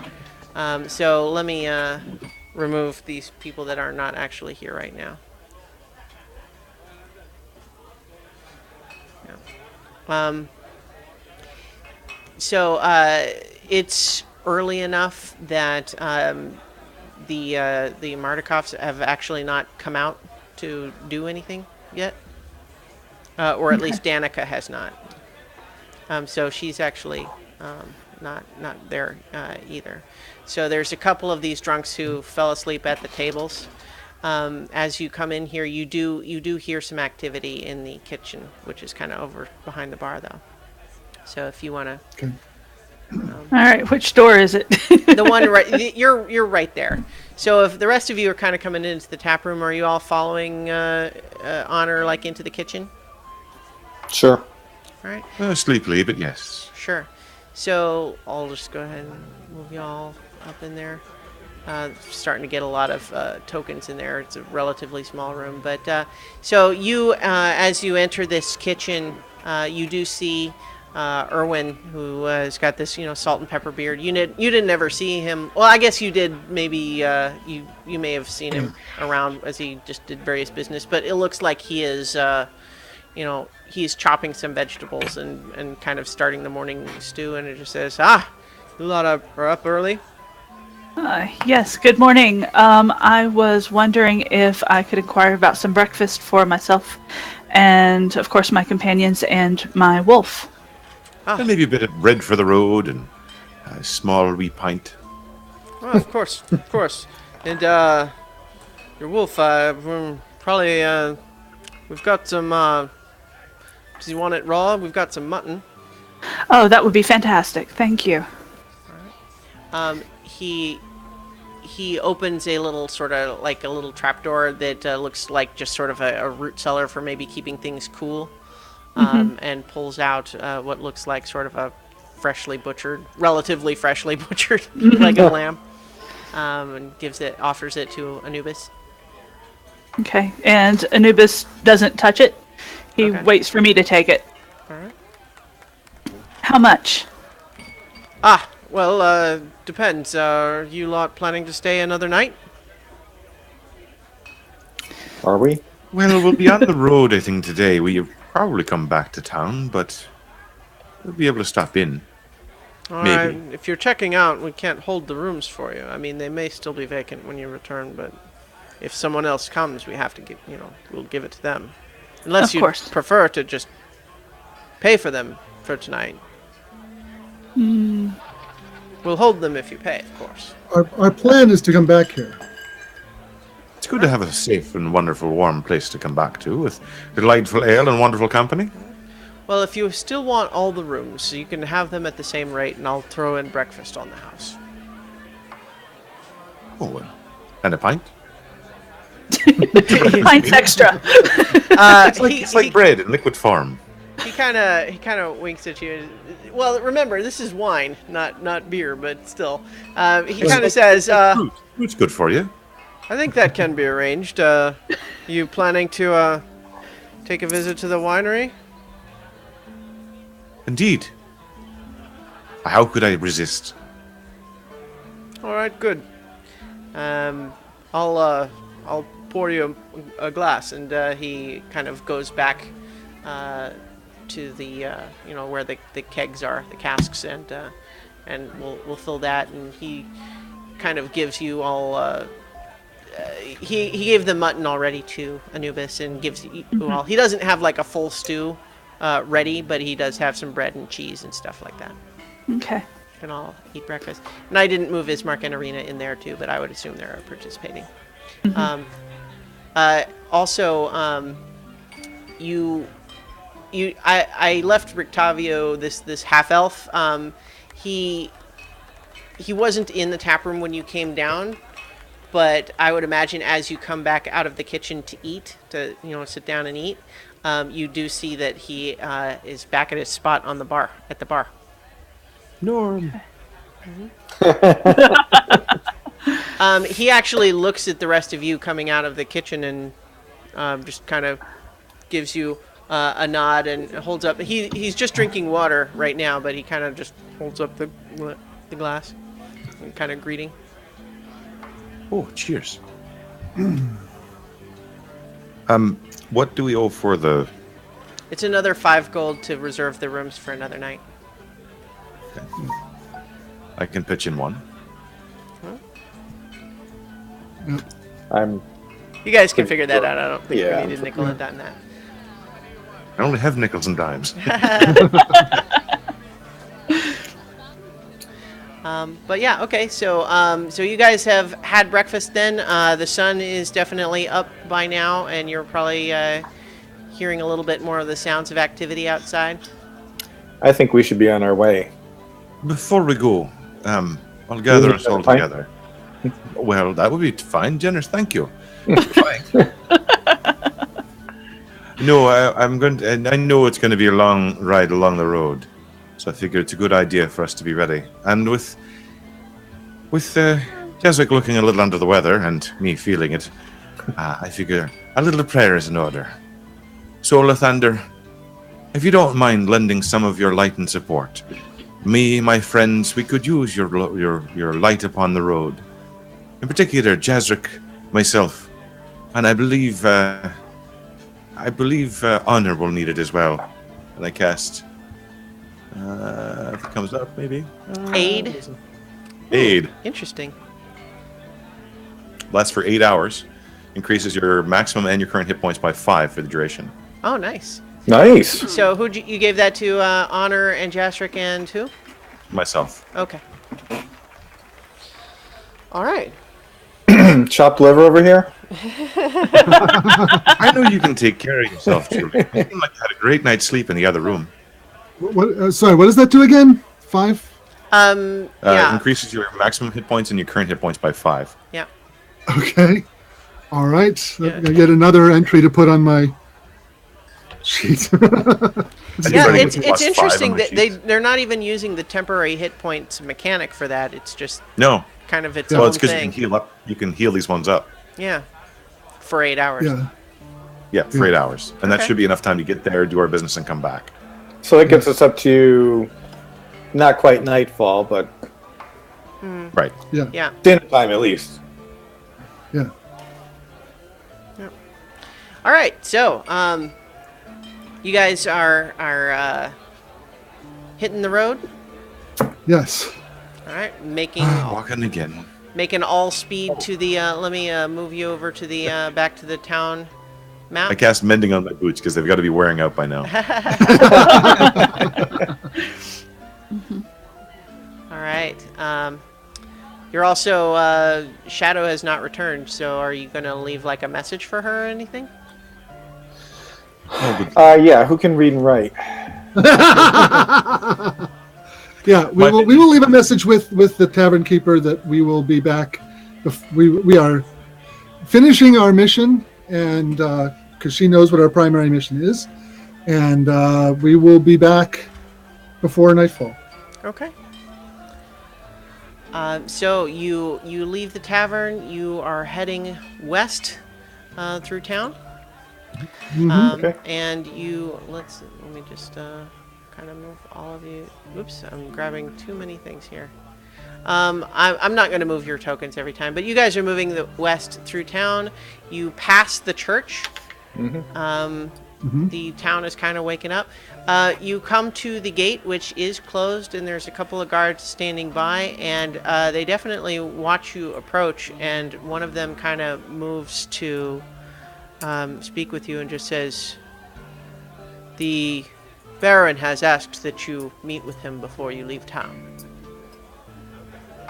Well, it's kind of an honor, I suppose. What reason did he give? He's the Burgomaster of town. He takes an interest in strangers that come to visit. Oh, just asking in case I had to change my clothes. Fix my hair.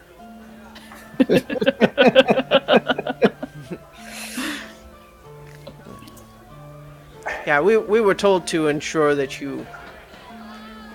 we can escort you to the Burgomaster's mansion, but he wanted to speak with you before you leave.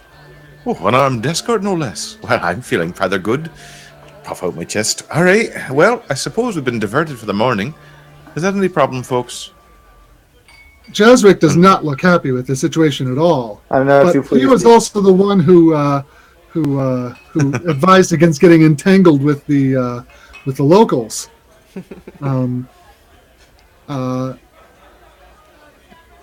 So yeah, you guys are all right here. Okay. The western gate of town. Now, where is the Burgomaster's mansion? It's kind of towards the center of town. It's south of the inn. So if you guys are looking at the map, it's right here. So we're backtracking. Yeah. Well, Well, yeah, we'd have to be. Yeah. Yeah. At least it's not. At least it's not like 3 hours travel that way, right? So, Huge town.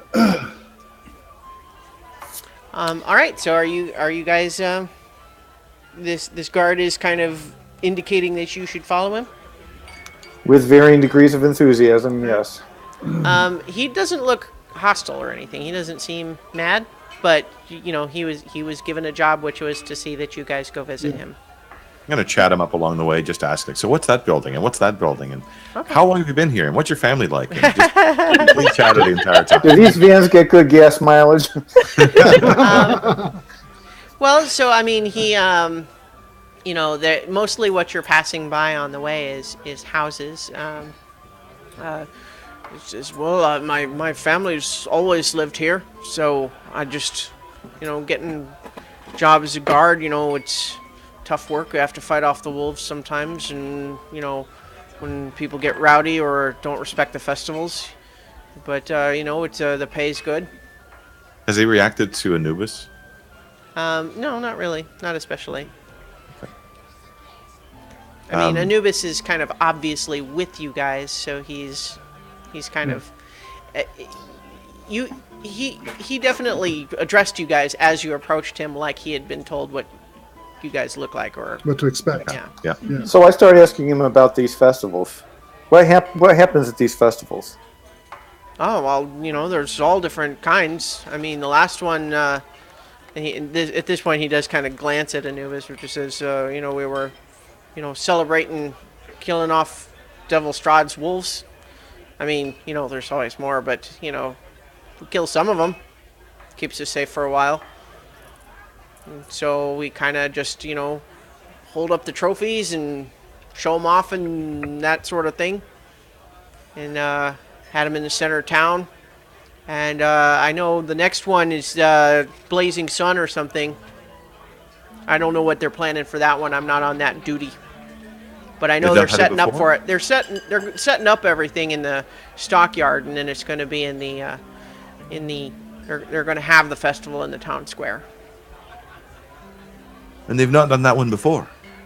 Oh no, they're always new. Oh, well, that's inventive. Burgomaster's always coming up with new festivals. Keeps the darkness away, he says. And I'm sorry, go ahead, Barry. no, after you, Julius.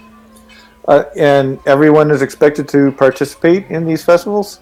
Oh yeah, I mean they're for the whole town. If we have troublemakers trying to stir up resentment, then the whole point is to have the festival be light and happiness and keep evil away. And if we have people coming in to make trouble, then it's not going to work. So we got to make sure that everybody's on board. And if someone decides not to participate, what happens? I mean, they have to. Have you ever had someone not participate? Well, sure. I mean, if someone's causing trouble, if they're trying to refuse the orders, or just being gloomy Gus or something, then we might just have a conversation with them, explain them what they need, and if they're really really resistant, we might put them in the stocks. We've got a few in there now. People in the stocks for not participating in the last Wolf Festival? Well, I think those guys were causing trouble. I wasn't there when they did it, so I'm just I know the other guards must have decided that they did something. I wonder if there were two guys who were in the tavern last night. No, never mind. So does Perry, you were going to say something? Oh, I'm just wondering how well it works. Do you feel better? Are the festivals helping you raise your spirits? Kind of shrugs and says, keeps things interesting. Interesting, I suppose. A minstrel is good from time to time. Maybe a bit of wine.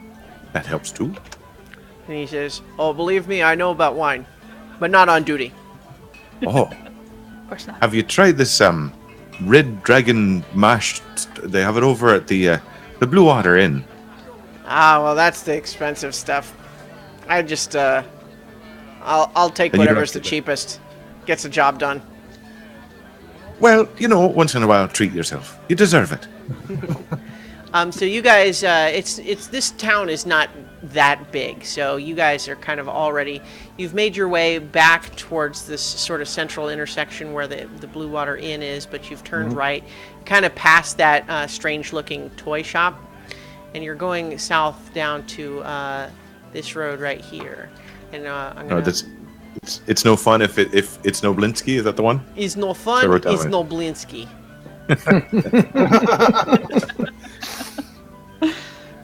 All right. I want to go in there at some point. Yeah. Well, you pass by it on your way here. Okay, let me get you guys.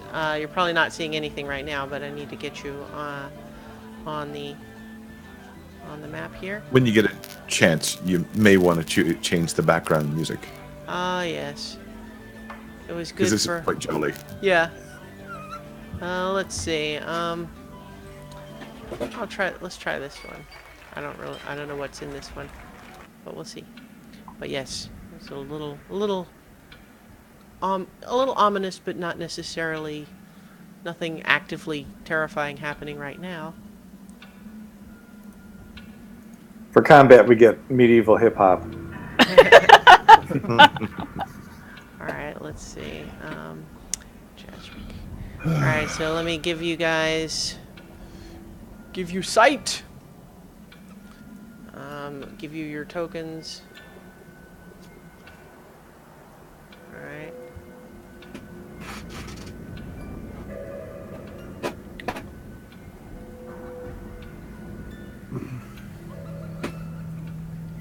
Okay, while she's doing that, I'd like to point out that in the Twitch stream we have Mother Dragon lined up, and she says, I assume it's she, when the DM asks which bedrooms you want to split up into, I'd personally get worried. That's actually Paulette. Paulette Jackson. Okay. And then she says, when she was talking about the guy watching us from behind from while we were sleeping, is he red, smoking a cigar, and have horn stubs on his forehead? Actually. Really, I thought that was the tiefling. No horns on him. All right. Do you all see yourselves on the map? Yep. Yes. Mm-hmm. Okay, you should all be able to move your person too, and there's a guard with you, but he basically just says, "This is the Burgomaster's mansion. Just meet with him, and he'll give you a note to let you pass through when he's done with you." And so, thank you for your guidance. What's the mansion look like? let me describe it. All right. This mansion has walls of plastered stone that display many scars where the plaster has fallen away from age and neglect. Drapes cover every window, including a large arched opening above the mansion's double entrance doors. And, Right. Okay. Well, let's get this over with. Yep. Go up and knock on the door. Yep. Oh, ring that bell. So, I'll just go ahead and bring you into this entryway here. The door is opened by a maid that looks kind of surprised to see you and just says, "May I help you?" Oh, hello, miss. We were kindly requested that the Burgomaster might want to take a talk to us for a moment or two before we head on out of town. Did you have an appointment? Apparently. He asked us. He invited us. Of course, yes. If you would be so good, let me escort you to the sitting room. And I'll let him know that you're here. And she escorts you. So you see... We have Ismark and Irina there with us, right? Yes. Let me bring you... It's a lot of little tokens to move around. And then let me describe the room you're entering to. And tell us where it is. What do you mean? Well, which room are we? Just here, or are we going to go somewhere else? You've only just entered in this this entrance hall, so We're in the foyer. Yes. As you've come in the front door here, as framed portraits adorn the walls of this grand foyer, which features a wide staircase with a sculpted railing. A long carpeted hall attached to the foyer stretches almost the length of the mansion and has several doors leading away from it, including one at the far end. Bundles of twigs are heaped against the walls. And so this maid here is escorting you to the first door on the right in this hallway. So let me move you just, yeah.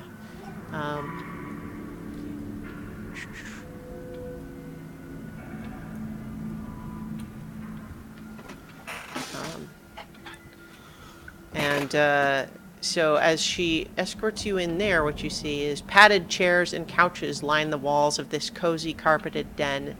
The room reeks of pipe smoke, and mounted on the east wall is the head of an angry-looking brown bear.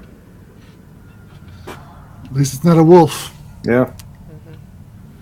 It is. I know Anubis is like checking out the bear right now. It's definitely one of those ones where it's not like just like a neutral pose. It's got the full snarl effect in the taxidermy of it.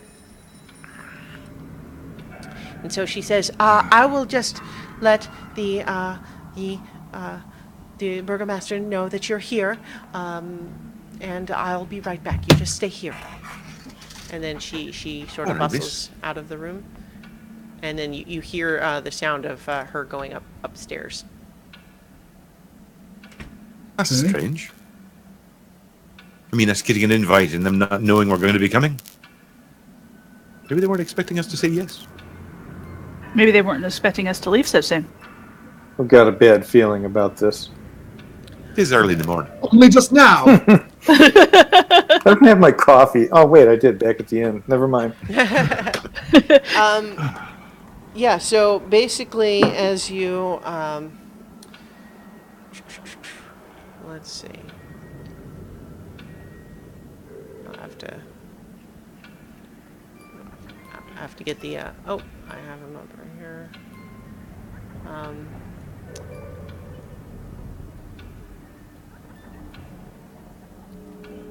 Jasrick is pacing. Alright, let me, alright, so as you,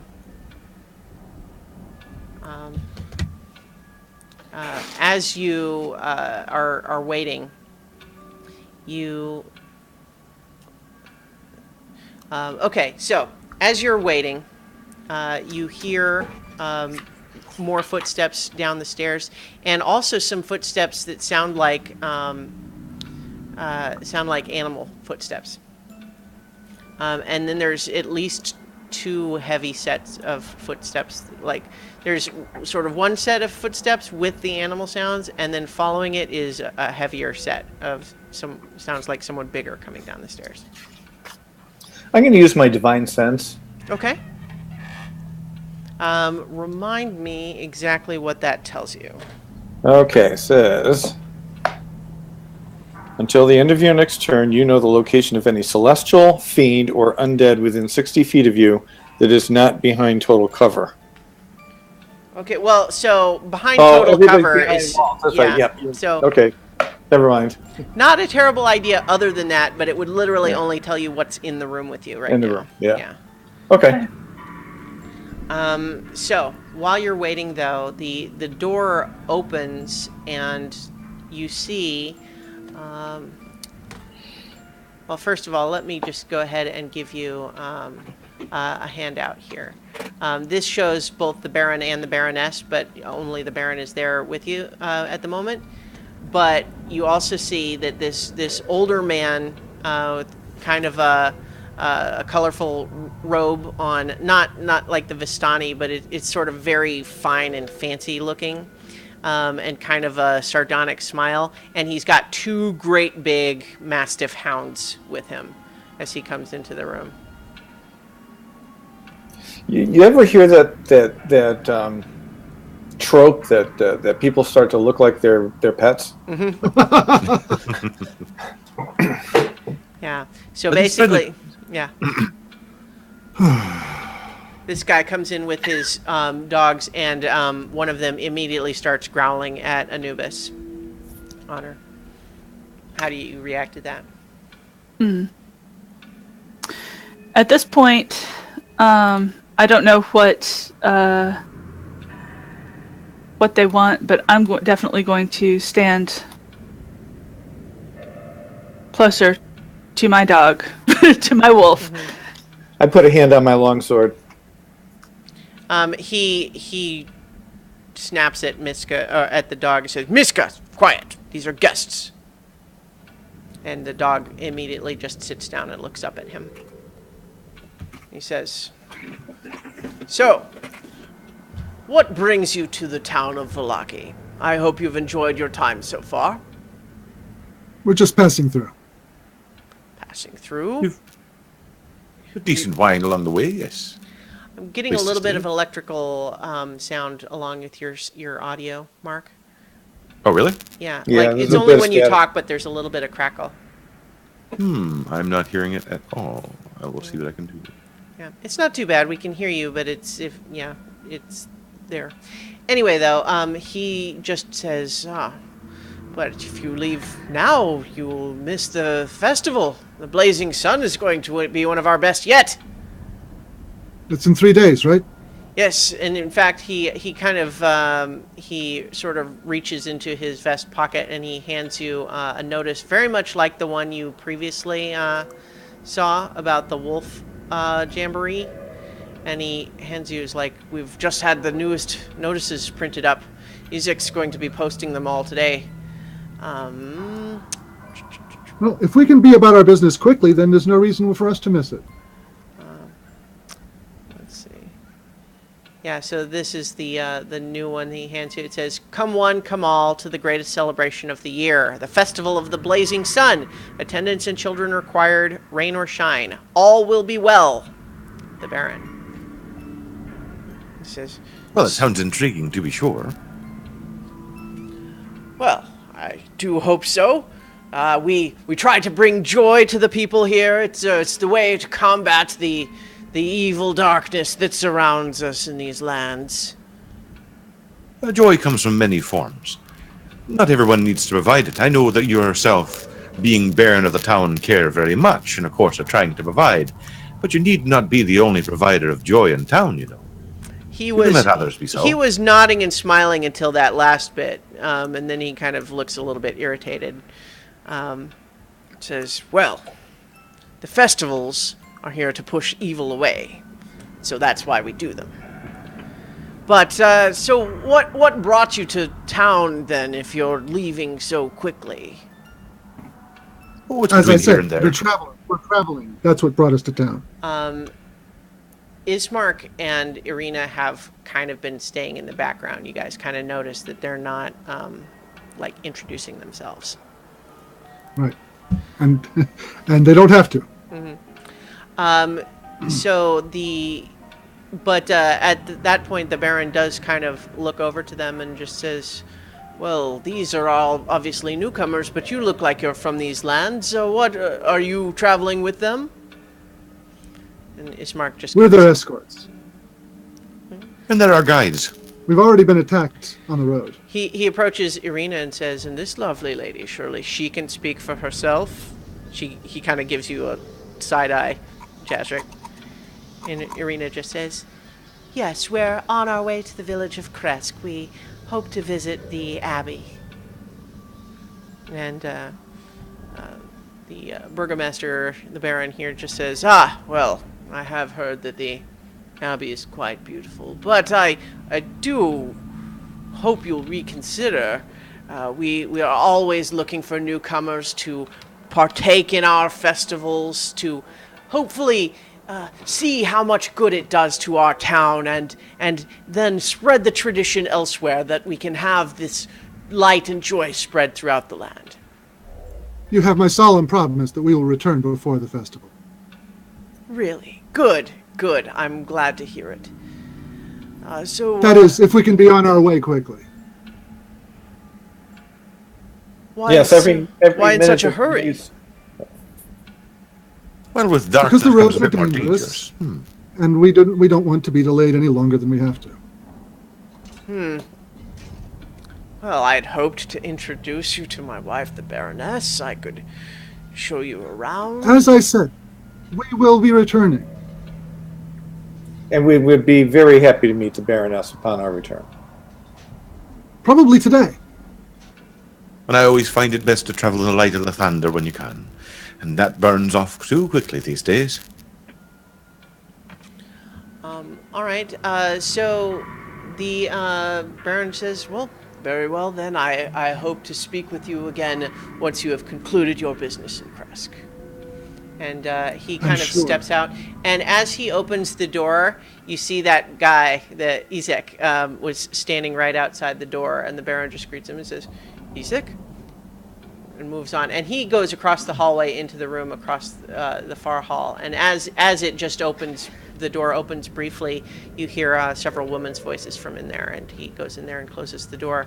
So Izek one is... thing... well, if you're calling after him, I mean, he'll turn around. He's only like 10 feet away. The fellow who told us about your generous offer to spend some time with you today, unfortunately our time being somewhat short, did say there's something of a note that we needed to make sure that he wasn't confused about having to do this over and over again all day. And the Baron looks a little bit confused, but then just says, Izek will handle that. And then absolutely he great. disappears Thank into you. the far room, and then Izek is just kind of standing there. He's glowering at you all, but he says, Hello, friend. And I'm glowering back. Glower fest. Once you're glowering back at him, he kind of smiles a little bit. You found a friend. You don't need a note. Oh, well, you need to inform your guards a bit better then. The guards are acting on my orders. You don't need a note. Oh, well, then you've explained it to them. All right.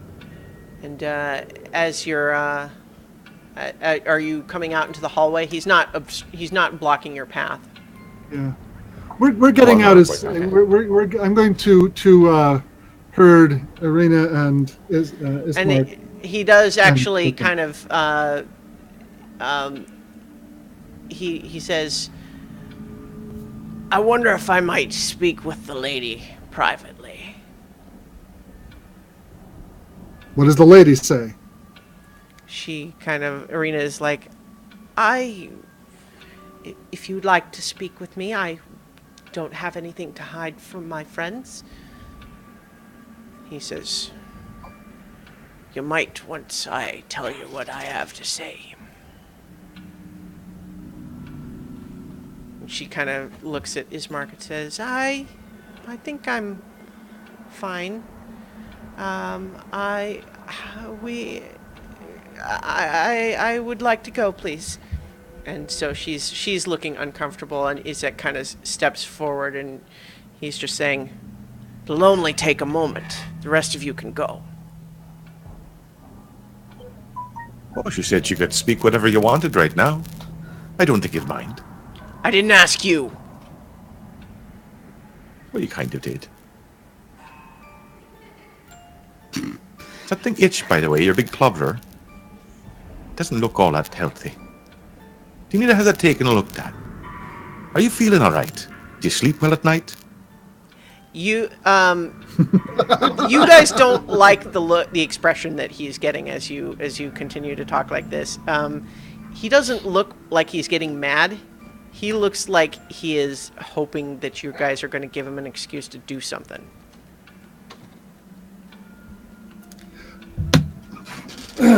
Incidentally, while you guys are having this conversation, the maid kind of comes out of this closet from back here, sees you talking, and then like goes white as a sheet and goes back in the closet.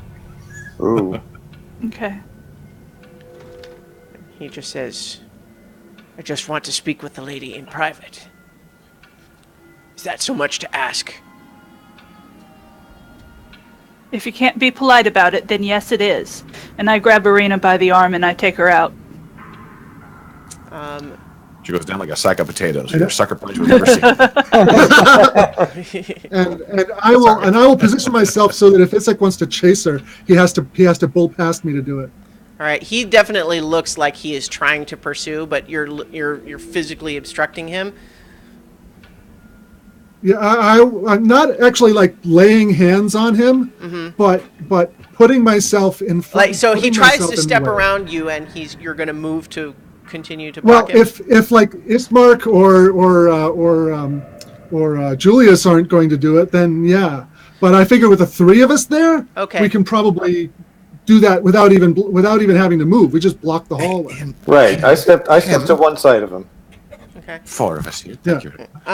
So he's okay. Yeah, you can make sure he doesn't crawl under our legs. The 3.5 of us. Yeah. Okay. So he definitely he gets this flinched, like he almost decides to just shove his way past, and then thinks better of it.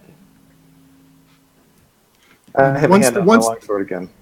Once they're out the door, then we follow. Okay. So, Honor, you and Irina go out the front door? Yeah. Oh, and a word to the wise I can't friend. move Irina's. Oh, yeah. A word to the wise friend. You may know the word lady, but make sure you use it in the proper way and treat them with respect. You don't know Why what now? you're talking about. And he turns and he goes into this other room. And you actually hear hushed voices as he goes back into the room following the Baron. Sounds like our business is concluded here. It's time to leave. Shall we? All right. So are you Is guys... there a guard outside? You actually... yes. So you step out... And, let's see. So that's, I'm sorry, I'm moving stuff around here. Yes, it's that same guard, is out there, waiting, and,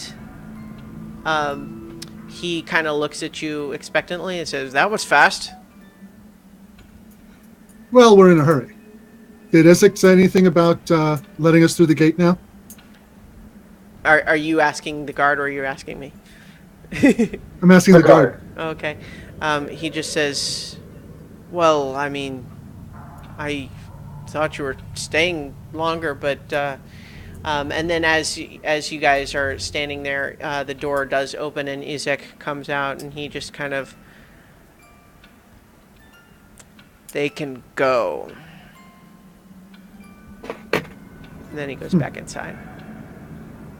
Not a I pleasant feel- fellow. I think- Your Baron's all right, though. I feel like we should get experience points from that. That's the first one I really feel. Well, that's the first confrontation I feel like we've won. Well, Maybe not. say that now. Got a feeling the battle ain't over yet. One. No, it's not, but still. I think that went well. We're leaving. You're We can lovely. go. So yeah. Yeah. Your Better lovely than Baron well. just wanted to let us know about the festival, us being new to town, and that we wouldn't want to miss it.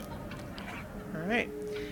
So you guys are making your way back the way you came. Hmm. Yep. All right. Right. Bringing that card with us. Yes. All right. Let's get you back on the map. And so you're making your way. The guard is bringing you back, but as you guys get close to the gate and you're passing the church in that sort of area, suddenly there are 4 more guards hurrying to catch up with you, and they tell you, "Freeze! Stop where you are." It's not that cold out. Okay. What? For the love of... You say, "We've been ordered to take the young woman into custody." She hasn't done anything. Ordered by whom? And which one? And what do you mean by custody, really? She's coming with us. The rest of you are free to go if you like, or Ooh, and, you can and, make and who trouble. ordered you to do this? I mean, the Baron himself said we were to go, and I'd hate to contradict the Baron. We take our orders from Izek. Izek takes his orders from the Baron. The Baron works with Izek. We work with Izek. Izek says to take her into custody. That's what we're doing. Izek told us, told this guard that he was to let us go. That particular guard does look confused, like, I don't know what's happening right now. We saw Izek order this guy to let us go. All we hear is that you say you're supposed to take us into custody. Izek does, he's made his way slowly, like those guards were hurrying, but you do see him coming up the street. How far are we from the gate? You're probably like 50 yards from the gate, but it was also closed. It's closed. Right, but the bars and such on it are on the inside. Yeah. Those can be lifted from the inside. Is it the classic thing with just a bar across the gate, or has it got something more complicated? It's basically, it's like a heavy like timber that's laid across. Okay. And when we were there the last time, how many guards were there? It's only two. So one of them came with you, and the other one was presumably still there. Okay. Okay. And how far away is these four guards? How close to us are they? So you guys once Are we face to face? once you stopped moving, they came right up to you. Okay. And Izek is a little ways off still, but he just says, "There doesn't need to be trouble. I just need to speak with the young lady." Well, you already had your chance to speak. And you decided not to. So it sounds like trouble then. Are you making trouble? Doesn't have to be. That's what you do. I just want to talk. You're the don't want to talk. That means there's trouble. Well, you don't want to talk. You said so yourself. And I'm making lots of noise so that anybody nearby can hear when we're talking. We're not talking in conversational voices. I'm shouting. Once this starts to go down, like everyone around is scattering. Like they're getting out of the way. Yeah. There's not a crowd forming. They're closing their blinds, their shutters. Yeah. Oh, I figured. But yeah. I'll walk towards Izek. If you want to talk to the How last... close are we to the church? You're right not on far, front? like maybe 20 yards from the church. Okay. You're kind of in front of it right now, yeah. If you want to talk to the lass, then all you have to do is talk to the lass. She said she doesn't mind if we hear it, and I don't mind hearing it either. Your guards, however, those probably should be back a few feet. Don't want them to get any nasty business in them, would you? She won't want you to hear what I have to say once I've said it. She didn't seem to mind. I look over at her for reassurance. He looks frustrated, but then just says, "She's coming with me, and you all are going to leave." Well, that would be difficult, seeing as we're her escort and she's our guide. We can't leave without her, and she can't leave without us. So I guess we're all going in for a chat then. Shall we make some tea? Oh, no, wine. It seems more of a wine situation. Guards, put them in manacles. I draw my sword. That's not necessary. I've already got my spear out. All right. And he just says, "This is your last chance. If you force this issue, you'll be beaten, your weapons will be taken, and you'll be put outside the gates of Vallaki." Well, one of those three things is what we're trying to get done.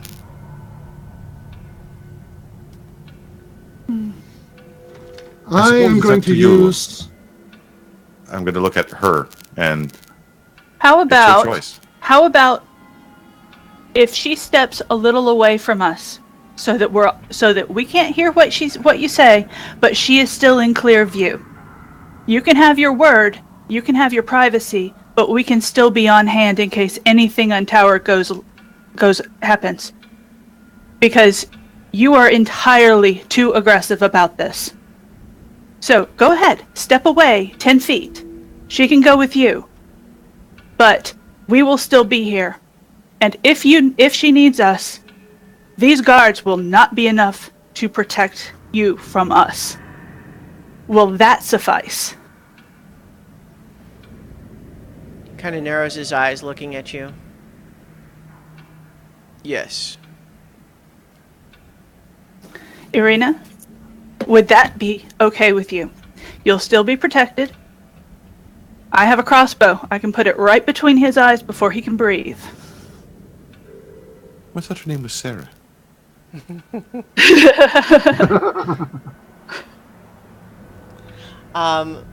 So she's like, she looks nervous, but says, okay, I certainly don't want us to have to fight off these guards. All right. And I'll ready my crossbow and just have it at ready. Anubis, you go with her. All right. So, the Izek kind of whispers to the guards, and then it nods to them, and so he kind of moves to take her a little more than 10 feet away. Stepping We'll away. follow until we're 10 feet away. Okay.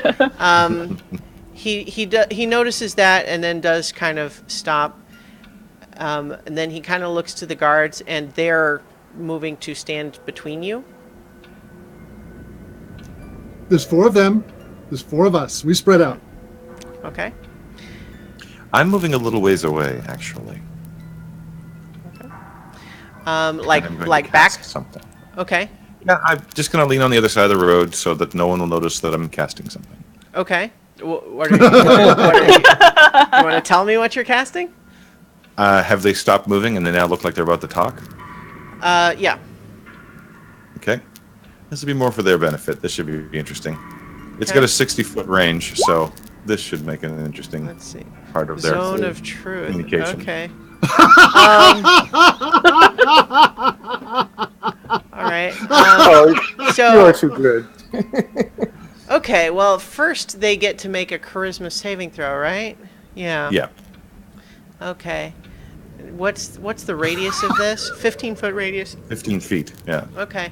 Well, I'm gonna Range have is it 60 mostly. I'm gonna, unless you want it to apply to the guards, I'm gonna have just Izek and It's Irina. meant to center on the 2 of them. Yeah. Yeah. Okay.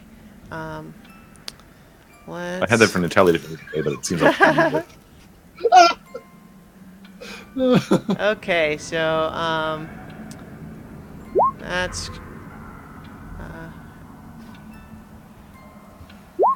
My spell save DC is only 13. So.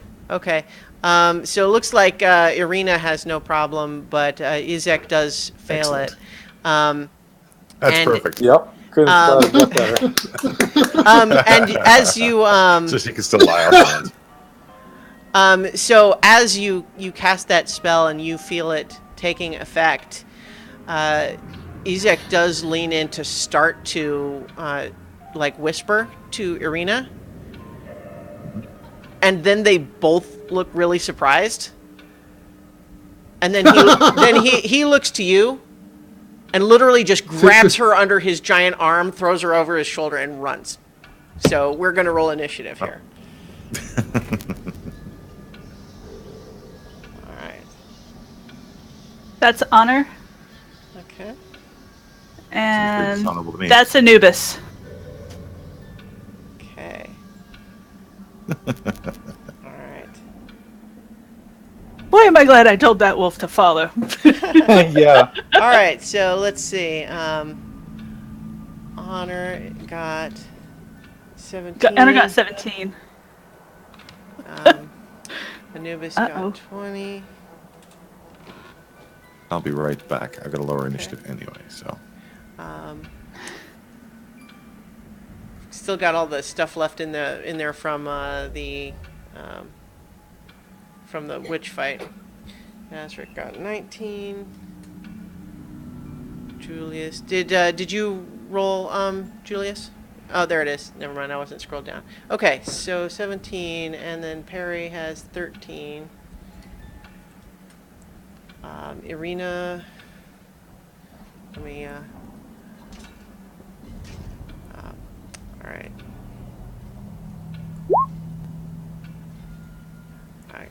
So I don't have, there's not a map for this location, and it's also kind of a chase, so I'm not going to be using, like, the map. We're going to kind of theater of the mind this piece.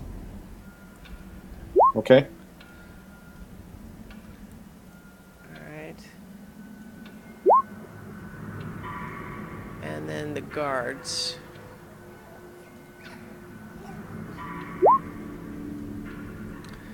Okay, so there's a lot of stuff going on here. All right.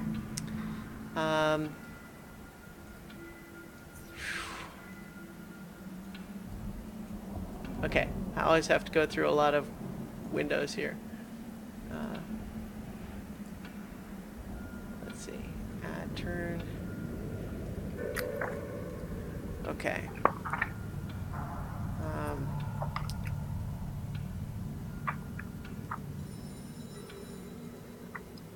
Ismark and Arena are already on the turn tracker. Okay. That telephone is not very, Okay, Ismark gets 10. Ezek himself gets, let's see, the guards only got a 3.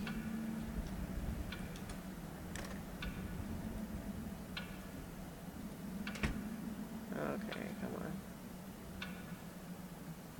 Oops, what just happened? Okay, that's something just... I think I made the... What did I just do? The map looks all weird or something. Looks the same to me. Yeah. Weird. I can't see the turn order, but The turn order is just blank. Well, I mean, it shouldn't be blank, but I'm still fussing with it, so... Is my mic still screwed up to it, by the way? Yes. Still got some static there, yeah. Okay. Why? So suddenly I was, oh, there we go. That's what I wanted. All right.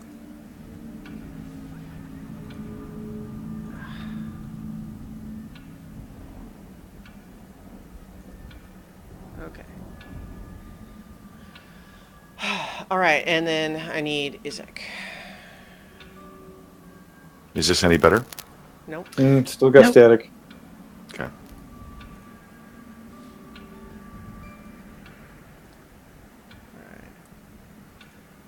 Okay. Okay, and then Izek he got an 11. So, let me move us into order here. And is this any better? Nope. Nope. In fact, Nope. that was worse. Okay, so that's the mixer.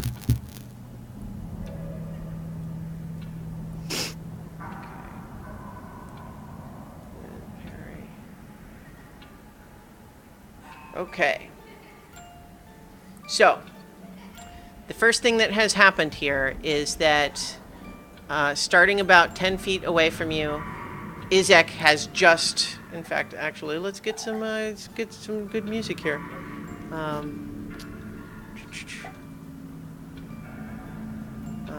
Some non-ominous and actually bad music. All right. So, Izek has just grabbed Irina, tossed her over one shoulder, and started to run. He makes it about 15 feet on that initial turn, which is counting as a surprise round here. So now, though, we are entering full initiative, and that starts with Anubis. and Anubis' speed is 40 feet, so he doesn't have to dash to catch up with him and try to bite Itzek on the leg to hamstring him. So is he trying to grapple or bite, like an attack bite? He's trying to grapple.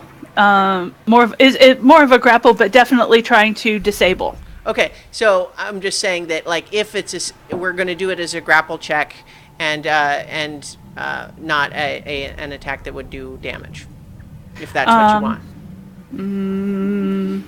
No, let's do it as an attack that tries to do damage. I'm just specifying that he's aiming for the legs. Okay, I'm just saying it'll be a regular attack that does regular damage, and he will not be grappled. Okay.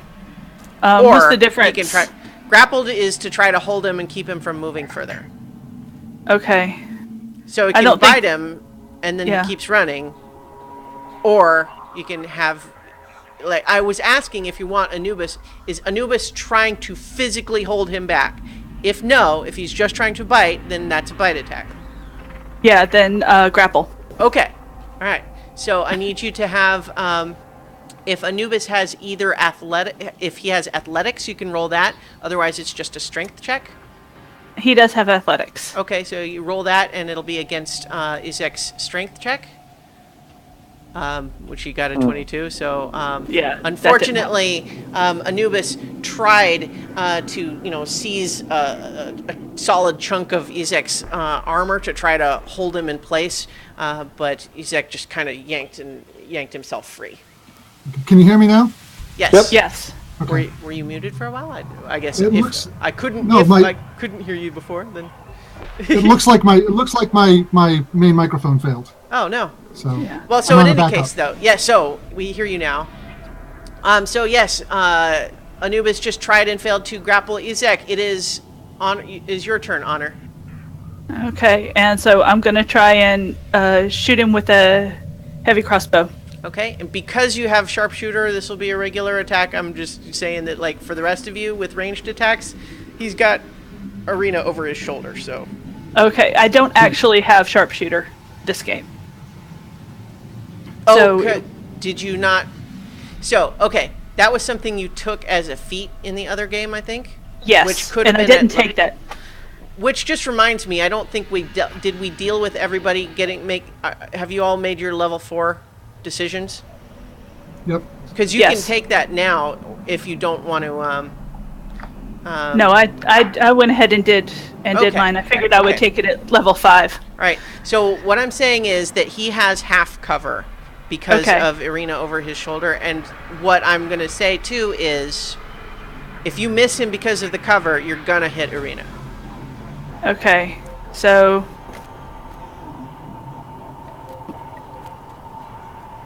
Aim for his lower back. okay. Well, that's assuming she's doing that. But this, Or aim for his butt. the join between the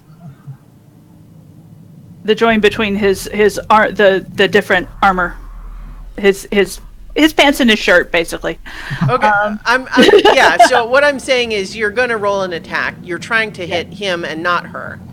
Right. But if you almost hit but just barely miss, I'm interpreting that as you hit Arena. Oh. Don't roll a 1. Well, in this case, a 1 would actually be better because it would go way wide. Oh. That's how I'm going to interpret it. Basically, because of half cover, he gets +2 to what his AC would be otherwise. And Okay. I'm saying that, like, if your attack falls in that range, so you basically have a 1 in 10 chance of hitting her. yeah. Okay. You roll a 1, you hit the church. All right. And if I roll a 0, then I hit somebody in the church. In that case, Take out the reverend. it would probably be better to try and catch up and attack with a short sword. Okay. Actually, I just realized, I'm sorry, that Jazric is supposed to be ahead of you. Okay. So, so you think on that just for a minute, but so Jazric is Okay. actually your turn. I assume I've got a guard right there in my face. Yeah. But he hasn't acted yet. Does No, he in have... fact, he's looking a little startled, like this was not the plan that Part of Izek the plan. just whispered to him. I tell him, hold that thought, and I chase. Well, he is going to start. He is going to try to. If you're going to, he's going to get an opportunity attack if you try to push past him. Go ahead. I'm going to push past him and try and tackle Izek. Okay. So. All right. So that's a 13. My armor class is 16. Okay. So yeah, he misses his spear jab at you. So you are able to catch up with Ezek at this point, and you're trying to like shove him over, or you want to grapple him too? I am leaping at them. Irina's tough. If she falls, she can take it. I am doing a flying tackle on the both of them together. Okay. So I'm going to call that an athletics check. Okay. And it'll again be against his own athletics check. Oh man! You slam into this guy, and he is just a lot more like solid than you kind of were expecting. He kind of staggers in his run, but you kind of bounce off of him without him actually tumbling. He was an offensive tackle in high school. All right. Maybe he shoves me out of the way with his free hand. Yeah. He's holding her in the big one. Yeah. Yeah. Now, Honor, it is your turn. You just saw Jazric kind of bounce off of him. Okay.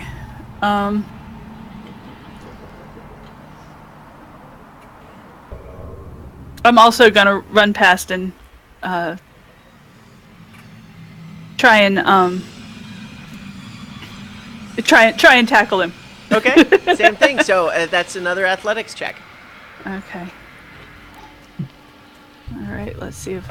Incidentally, also the guard is going to get an opportunity attack against you when you push past. Okay. So that's a 15 from the guard. Okay, that gets me for 3. Okay, so yeah, take 3 piercing damage. And now Ezek's attempt to resist your tackle.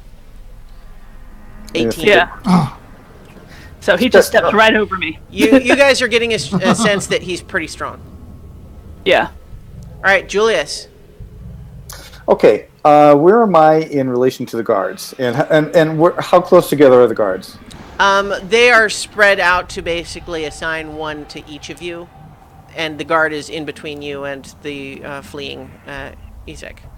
And the guards, how many feet away from each other are they? Like, well, you guys said you were spreading out, so how far apart are you? I'm going to say 10. You guys are 10 feet apart from each other. Okay. I am going to... All right. I am going to aim for a point between 2 of the guards and cast sleep. Okay. Because they've got to be within a 20-foot radius, or 20 feet of each other. Yeah, so you can definitely... sleep has what, range? 30 feet? Let's see. Hold on. I've got the book right here. 90. Right. Oh, well, range is one thing, but they've got to be... Creatures within 20 feet of a point you choose within the range are affected. Oh, okay, yeah. All right. So, yeah. Well, hold on. You, I think you should be able to catch all 4 because... Yeah, no, that's what I was just going to say, is that... Well, that's why I was asking how many feet away from each other were each of these guards, because I thought all of the enemy combatants are within a 90 feet of you, if that's the way it works. Oh, wait, but it says within 20 feet of a point you choose, though. Right. Yeah, okay, so within 20 feet of a point you choose, you can get 2 guards. Actually, if you pick it right, you can have it be... you can have Izek be within that range along with 2 of the guards, I'll say. But really? But the way sleep works is that it's going to affect weaker creatures first. Right. Yeah. We were trying to stay within 10 feet of Izek. But he has moved 15 feet since then. Yeah. What I'm saying is he could sleep. He should be able to catch all 4 of the guards. But you guys said you spread out, and I said that the guards spread out with you. Okay, all right. Yeah. Them too. Yeah. So... Right. You go ahead and you roll 5d8. 5d8. Mm-hmm. That's /roll 5d8, is how I typed that? Yep, /roll space 5d8.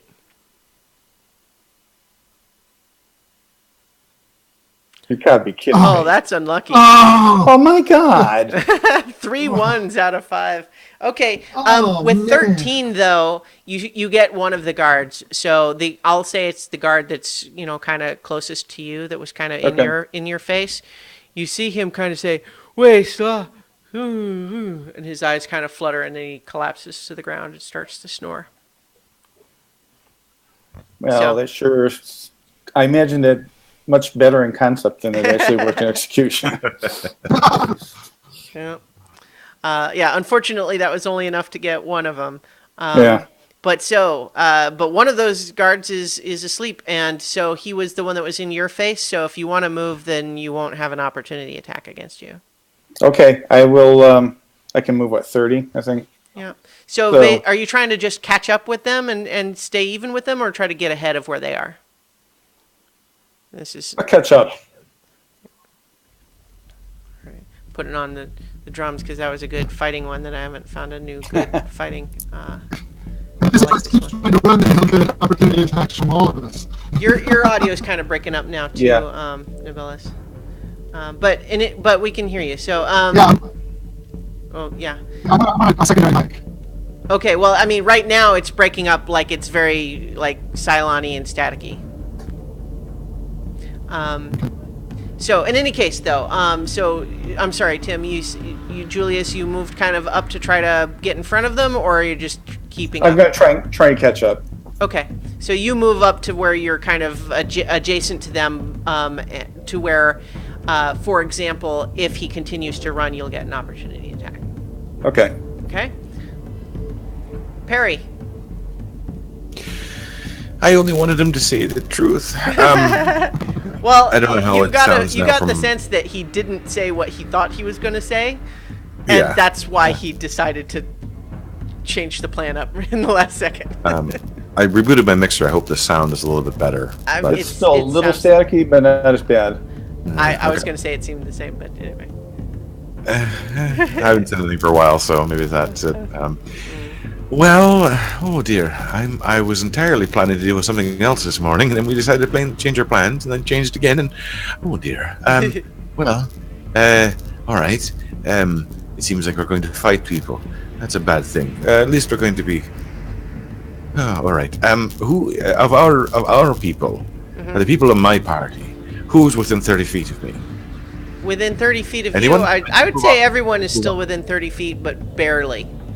Because well, I would barely say is good enough. Julius and Honor and Jazric are all adjacent to Ezek right now as he's running.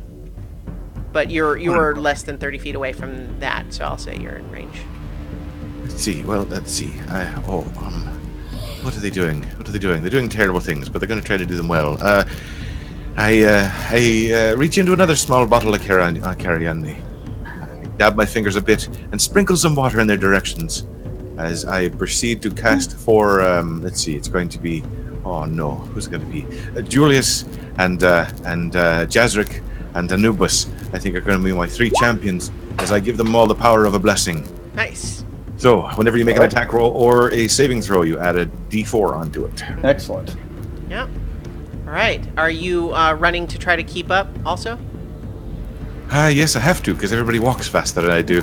Yeah. I Because won't you had jog kind of along. moved a little further away, I'm going to say you can't quite get into melee range. Oh, no, hell, I wouldn't have that. Yeah.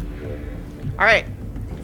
It is Ezek's turn, and he is still just trying to run. So basically, I'm going to let Julius, Honor, and Jazric all get opportunity attacks, but he's running, and he still has he still has Irina over his shoulder, so that still applies. Okay. For my opportunity attack, can I try to grab Irina's hand? She's not restrained. I want to grab Irina's hand. Okay. So it's ultimately going to be the same kind of check as with the grapple, because you're essentially trying to pull her away from.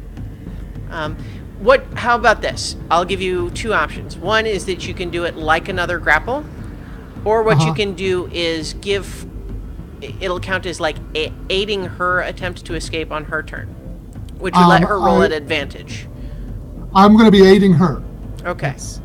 So she'll get to roll with advantage when she attempts her escape, because you're grabbing on and trying to pull her out of his grip.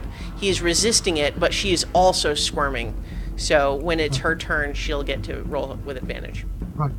All right. But yeah, he's running. So this starts to get a little fuzzy.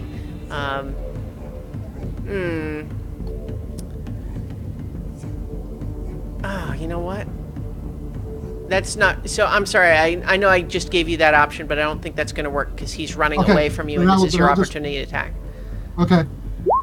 All right. Yeah, I'm not sure I have to roll it, but I will just in case he also gets a critical fail. Nope. Wow. Well, he's rolling fairly well also, but yeah, he is pretty I strong. picked up on that. Okay, so that was Jasric's opportunity attack. Honor, you can have one too. All right. Short sword. Okay. That Isn't gonna hit. yeah, Probably, but- it's gonna go wide, and unfortunately, you do not you don't accidentally hit Irina. Oh, I do not. You do not. Awesome. All right. At this point, that's kind of what I'm aiming for. Yeah. She's just making life difficult. Yeah, but okay. How about you, Julius? Long sword. All right. Yeah, unfortunately, you missed as well in your opportunity attack. Of course. And so he makes it another 15 feet away, running. And he yells, "Two arms! Two arms!" And Perry, of course, says, "No, you only got one because you're holding her with the other."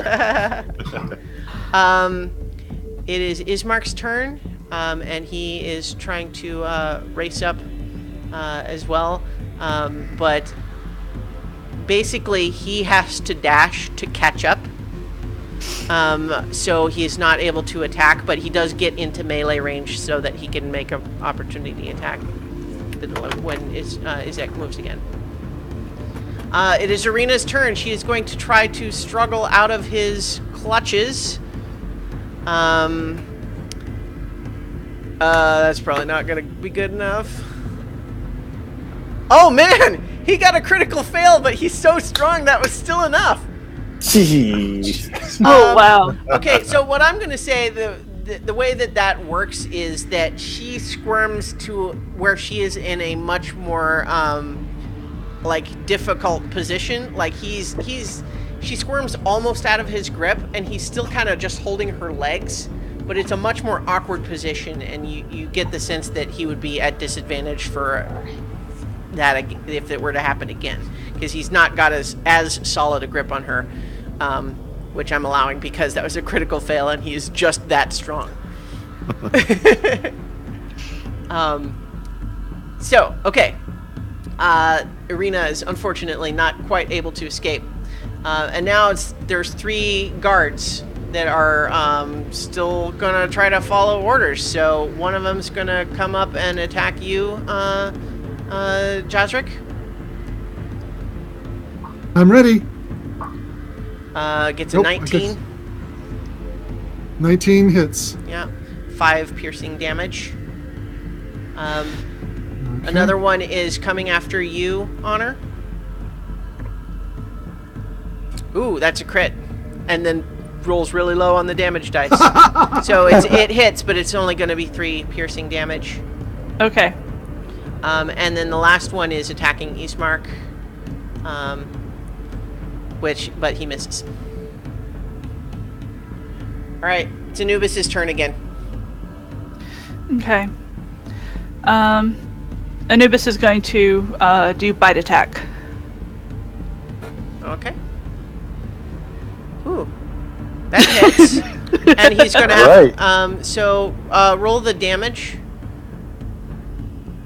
Oh. Okay, that's yeah. So that he gets a chunk of Izek's calf, and he kind of snarls like that sort of thing. But he's still moving pretty fast. He does have to make the strength saving throw or be knocked prone. Oh man! Anubis! Anubis trips him, Good boy. and he falls prone. All hail the power of mutton. All right. Good job, Anubis. You just tripped this guy, and he fell on his face. Does And he land on top of her? Or no, I mean, thankfully, because she had kind of squirmed to where he had like just her legs, like her knees at his shoulder. So he falls on his face, and she's basically on top of him on his back. Okay. Okay. Yeah. All right. So good job, Anubis. Okay, Jazric, your turn. You got the guard just stabbed you with his spear.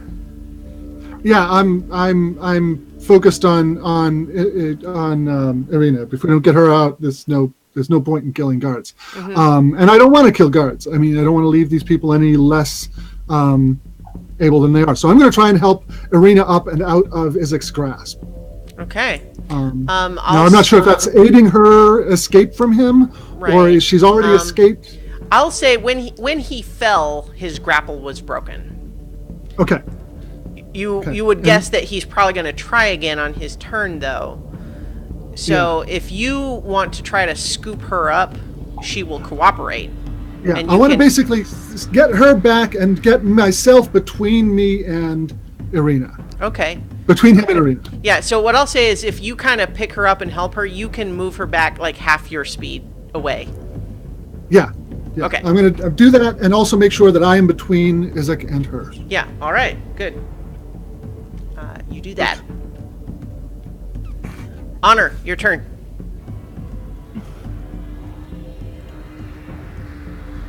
He's knocked prone. I'm stuck between what would be the best to do. Well, if you attack with your short sword, you'll get advantage. Yeah. But it's also 'Cause- not clear what your goal is at this point. Yeah, I kind of just want to stop him. I'd really almost rather like sit on him and hold my hold my short sword to his throat, and say, "Stop! We have to talk this out." All right.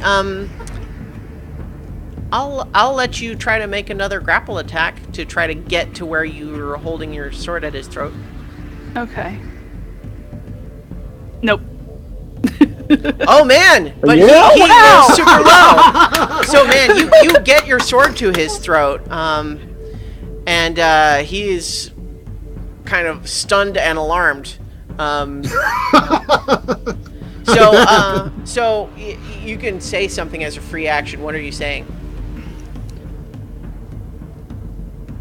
I have no idea. The good news is that This is why I let Perry do the talking. Tell him to call off the guards. Yeah, call off the guards. Okay, so that's what you say. You now have your sword at his throat, and he is grappled. Julius, your turn. All right. Okay, so right now, Jazric has Irina, right? Yes.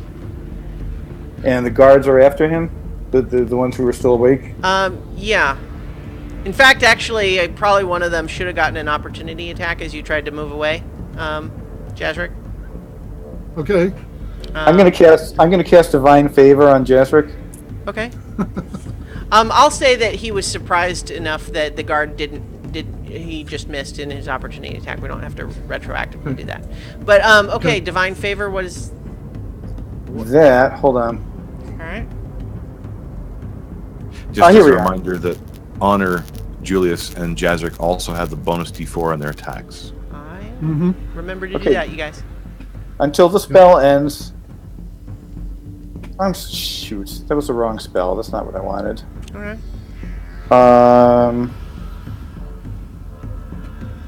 What the heck was I just looking at?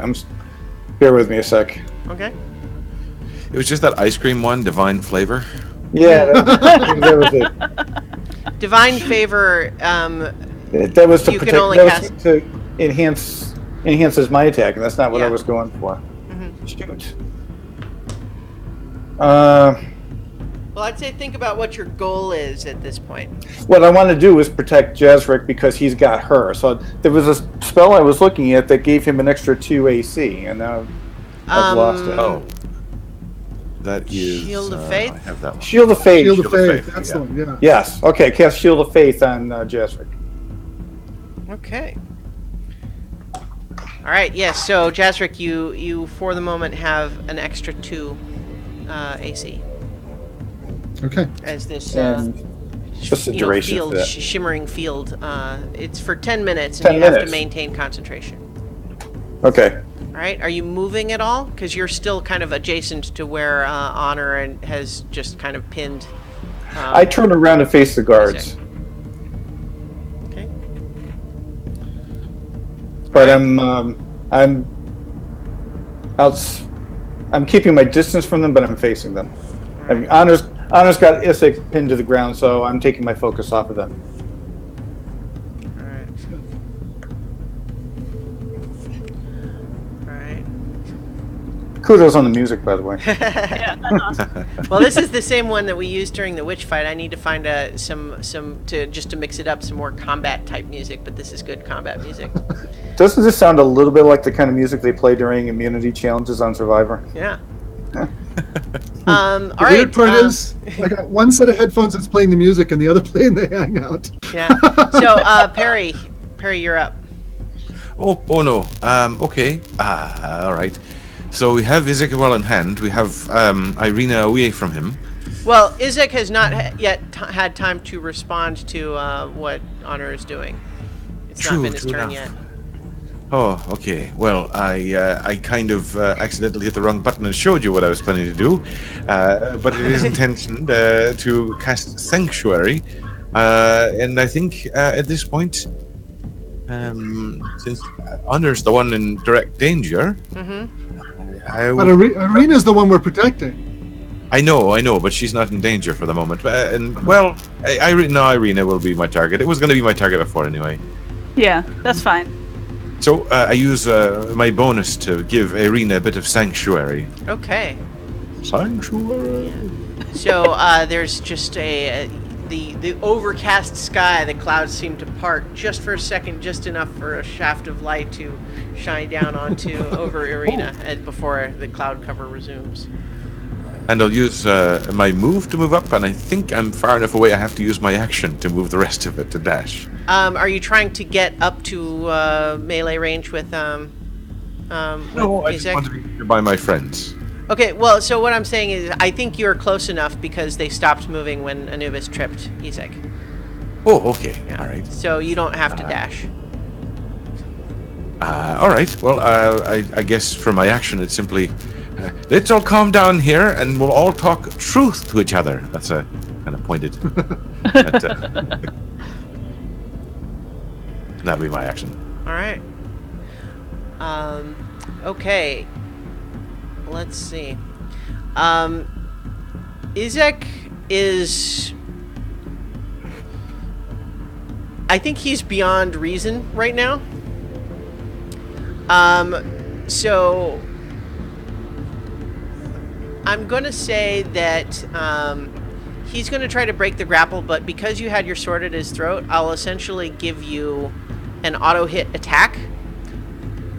But depending on what he does, it's... I mean, I'm not you're not going to literally just be, oh, you cut his throat and that's it. Yeah. So, but what I'll let you do is you get the attack. You don't have to roll.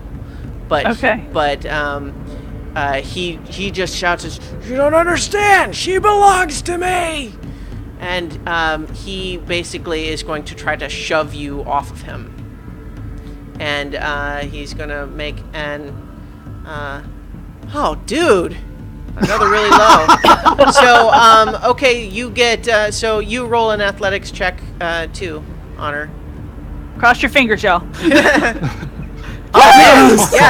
So he tries to shove you off of him, but fails. You've got him in a really awkward position. So are you gonna take your sword attack?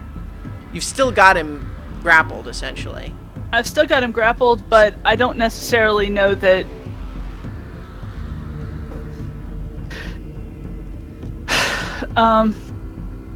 You notice I as don't- you're holding him down that he's got a battle axe. Yeah. Yeah, I'm gonna take my sword attack. Okay. So you can click the attack, but basically you'll automatically get the damage. Uh, I think you can click the damage separately. Yeah. Yeah. Okay. Yeah. Yeah. So you, in the kind of the chaos of him kind of trying to push you off, and you reasserting your grapple, you do manage to kind of slice down his shoulder, and he takes 6 slashing damage. But you're able to kind of restrain him once again. All right, Ismark's turn, and he just says, "My sister belongs to no one, not to Strahd, not to you," and he spits on Ezek. oh, that was probably a bad choice. No, that's exactly what I was going to say.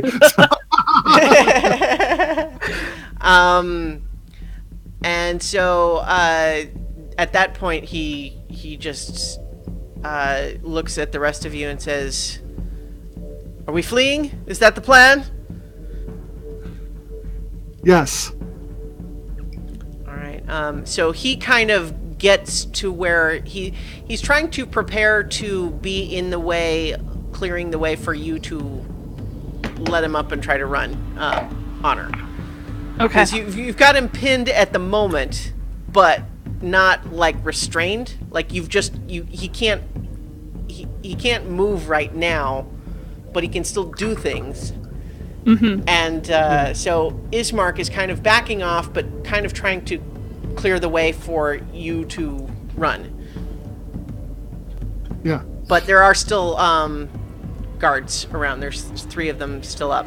And actually, now that you look around, after Izek had shouted 2 arms, you see that there's more guards coming kind of from all around. They're a round or 2 away from you still, but they're on their way. Luke, we're gonna have company. Yeah. So Ismark readies Boring an conversation action anyway. to attack Ezek if he tries to pursue you when you get up. Okay. Honor. That's what he's doing. Irina is with you, Jazrick, and just says, "Let's head for the gates." She takes off running. Yes. Yep. And so, she is just taking a full dash, which gets her about 2/3 of the way to the gate. Yep. All right, it's the guard's turn. 2 of them are attacking you, Honor, because you're the one pinning their boss. Of course. 13? 12. So Okay, yeah, that's another 3. Another 3 piercing. Thank you, Perry, for the extra 5. And then a 12 also hits, right? You just said that, so Yep. that's another 5 piercing. How are you doing right now? I'm at 26 of 40, so I'm okay. All right. Well, yeah, it's also early in the morning. No. Really need to get outside those gates. Yeah, then you'll be safe. Oh, absolutely. Yeah, no, what could go wrong outside the gates? Yeah. Oh, And the good grief. and then the third guard is throwing his spear at you, Jazrick. Okay. But misses. This is miserably. Yeah. Yeah, and his spear goes clattering off, and then he's just standing there looking like, "Oh man, why did I do that?" But yes, you guys are definitely aware now that there are you hear shouting, and there are more guards closing in on your location. We already paid Well, for we the did. This is how it was going to end as soon as we started this. All right, it's Anubis' turn. Anubis' turn. Yep. Okay. He can move fast. He could run up to Irina and then guard her. Yeah, that's what I tell him to do. That's Okay. a good idea. So right. I motion with my head to Anubis, and Anubis runs up to Irina. Okay. I'll say that he can catch up to her without dashing. Well, he has 40. Yeah, I know. That's why I'm saying he can catch up to her without dashing. Yeah. Yeah. So, if you want him to ready in action to attack anyone who comes near her? Yeah. Okay. All right, Jastrick. Honor has still got the tiger by the tail here. Plus 2 guards poking spears into her while she's motionless. Yeah.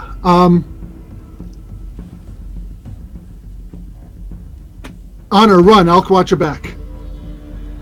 All right. And I will ready an action to attack anybody who either looks like they're going to attack me or.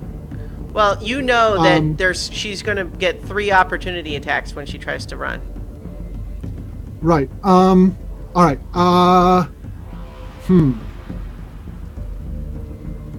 Well, she's not going to get one from Izek, right? Yeah, it's she going to will. be from these guys with the spears. He's not she will? restrained. He's just grappled. He can attack. Okay. All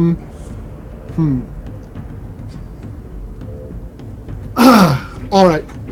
Can I attack Izek without worrying about hurting Honor? Yes. Okay. Then I will attack him. Okay. Because I've got a huge amount of bonuses here, and I don't want to use them up. And you know what? I'm going to take my spear in 2 hands for this. Okay. Yes. All right, and you actually would get advantage anyway because he is Plus the 1d4. Yes. prone. Yeah, that's definitely hits. Okay. There's that, and I have the ability. You just rolled an attack again, not. Oh, sorry. That's all right. I thought that would come through with the damage. You have Nope. to No, click you on the click- chat window. Oh, okay. There we go. Yeah, there you go. Okay. So yeah. Well, hold on. And there's also I have the ability Colossus Hunter, which gives me an extra D8 damage against something that's already been wounded. Yep, you're right. Mm-hmm. Perfect. Yep. And don't forget the 1d4.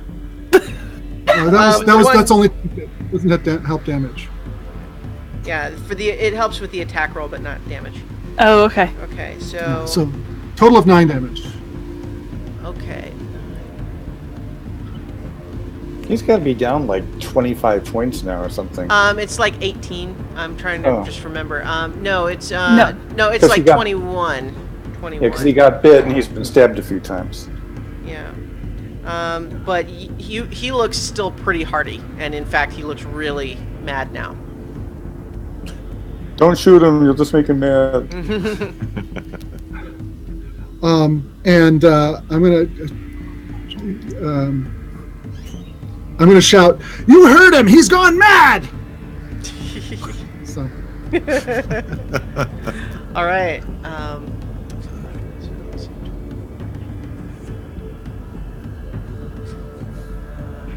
God, I can't do math in my head right now.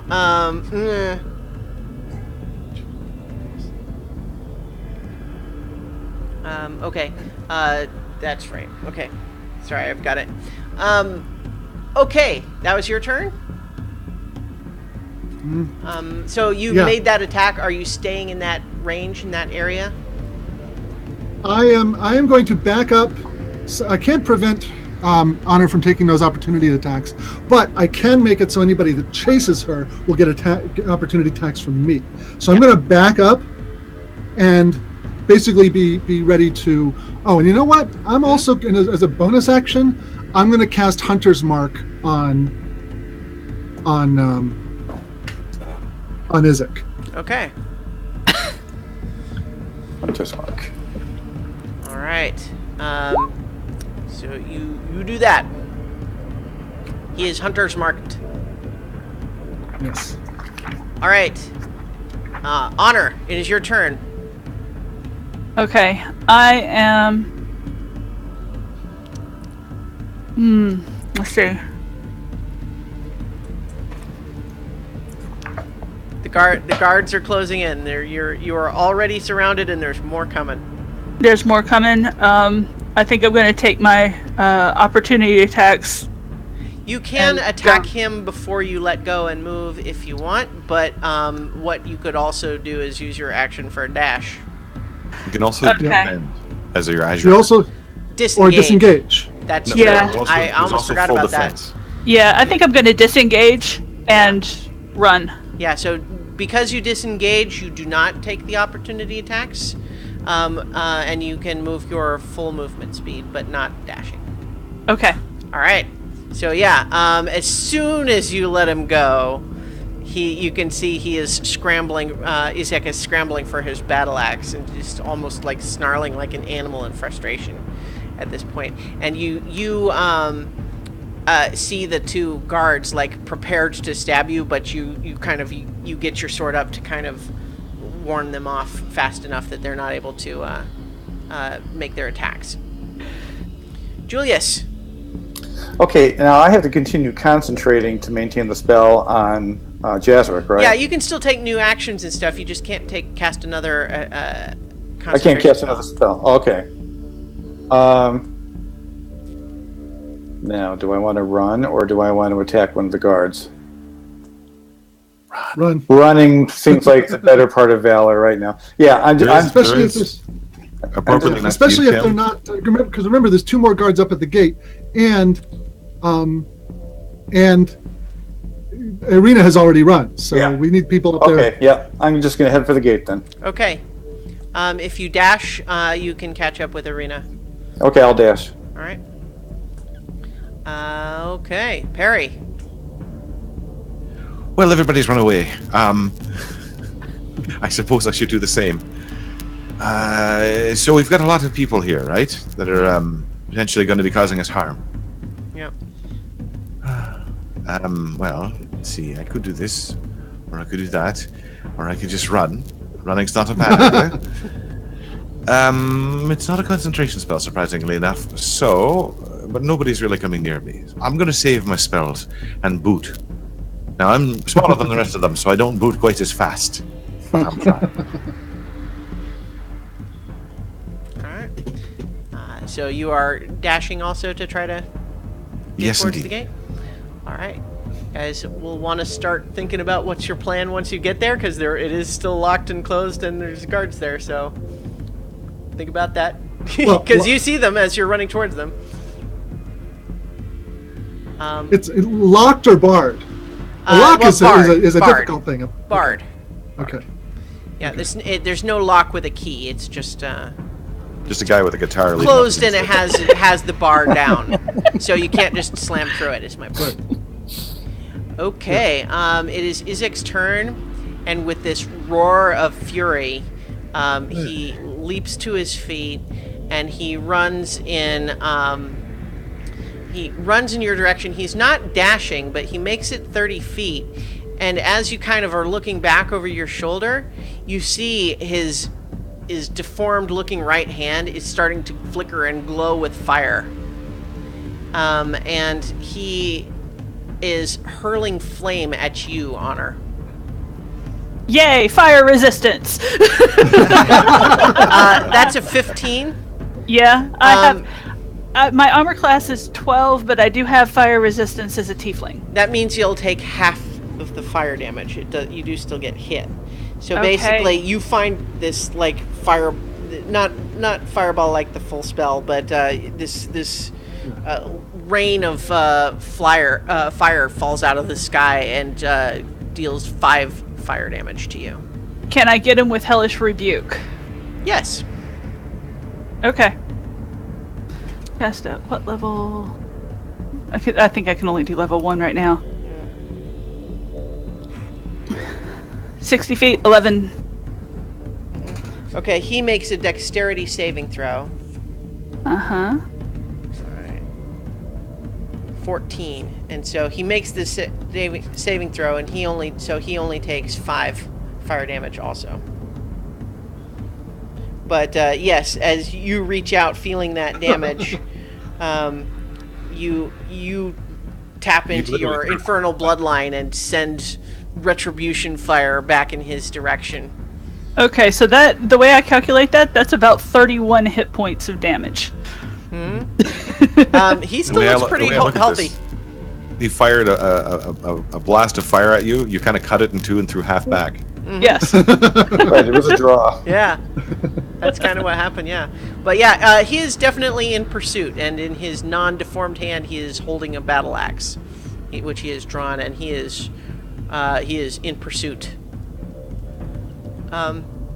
Ismark, at this point, has been left behind by Izek, but he's not going to waste time trying to continue fighting when the goal is to escape, so he's going to dash past, with enough space that he's no opportunity attack or anything. But he is basically...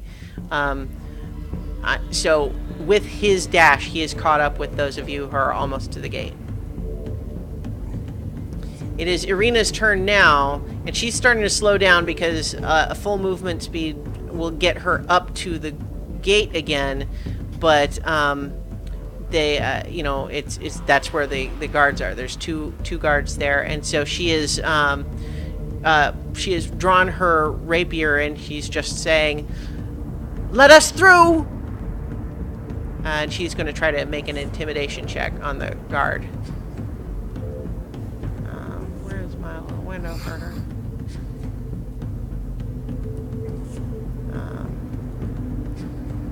Holy shit! Nice.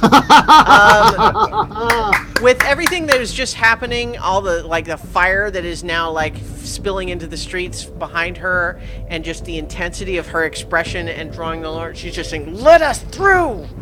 And holding out this rapier. The guards kind of just go pale and immediately start unbarring the gate. This seems better than becoming a shish kebab, I suppose. Yeah. All right. So she has now reached the gate, and the guards are unbarring it, and that was with regular movement speed. But that was her action, is to basically threaten the guards. The gate guards, it's their turn. The two that were at the gate have been intimidated and are unbarring the gate, but the others that were with Izek are in pursuit too, and they're, let's see, I'm gonna say they're both gonna throw their spears, the two that were close enough. So one is throwing at you, Honor. You made yourself a target by grappling their boss. One is throwing at you, and the other at you, Jezric, because you just you guys are the ones that seemed like you were the most trouble. No, I'm going to say one is at Ismark. That makes more sense to me. Okay, that one is another 5 piercing damage to you, I think, Honor. Yep. Yeah. And then I'm the down second... to 16. It's the price you pay for being really awesome and successfully grappling a really strong guy. You made him real mad. Don't stick his lumps too. Yeah. So. Yeah. This other one's throwing at Ismark, which that misses. Okay. So they're also still running, but not with a dash. So they're like 30 feet behind the rest of you guys. All right, it's Anubis's turn. He was up with Irina, who probably helped her with the intimidating the guards. He's growling at them. They are in the process of unbarring the gate, but let's see. Let's see. They started unbarring the gate this time. You know what? I'm going to say they took their action to unbar the gate. So it is now unbarred. Okay. So Anubis is gonna stick with Irina. Okay. So if you want, he can hold his movement to run with her when she runs? Yes. Okay. And he's, attacking anyone who tries to attack her. Right. Okay. Jazric. Jazric doesn't currently have anybody within close range of him, correct? Correct. Okay, then he is dashing for the gates. All right, with the dash, you can make your way out, full movement speed, past the outside of the gate. Okay. Yeah, and he will stop just outside to. I imagine the doors of the gate actually pull inwards. Yeah, but I'll let you, if you. Yeah, that makes sense. That they would pull inward, so you probably can't dash. You can dash to the gates and open them if you want. Right, he goes up to the gate and pulls one open far enough for people to get through. Okay. Honor. Okay. I am. Heck, I'm a target right now. I'm going to cast Cure Wounds on myself and keep running for the gates. All right. Um, Okay. So just to get those 5 more hit points back because I've still got 4 people after my butt. all right. So you feel yourself, some of your wounds closing a little bit, and you're hightailing it. So you reach the gate. Julius.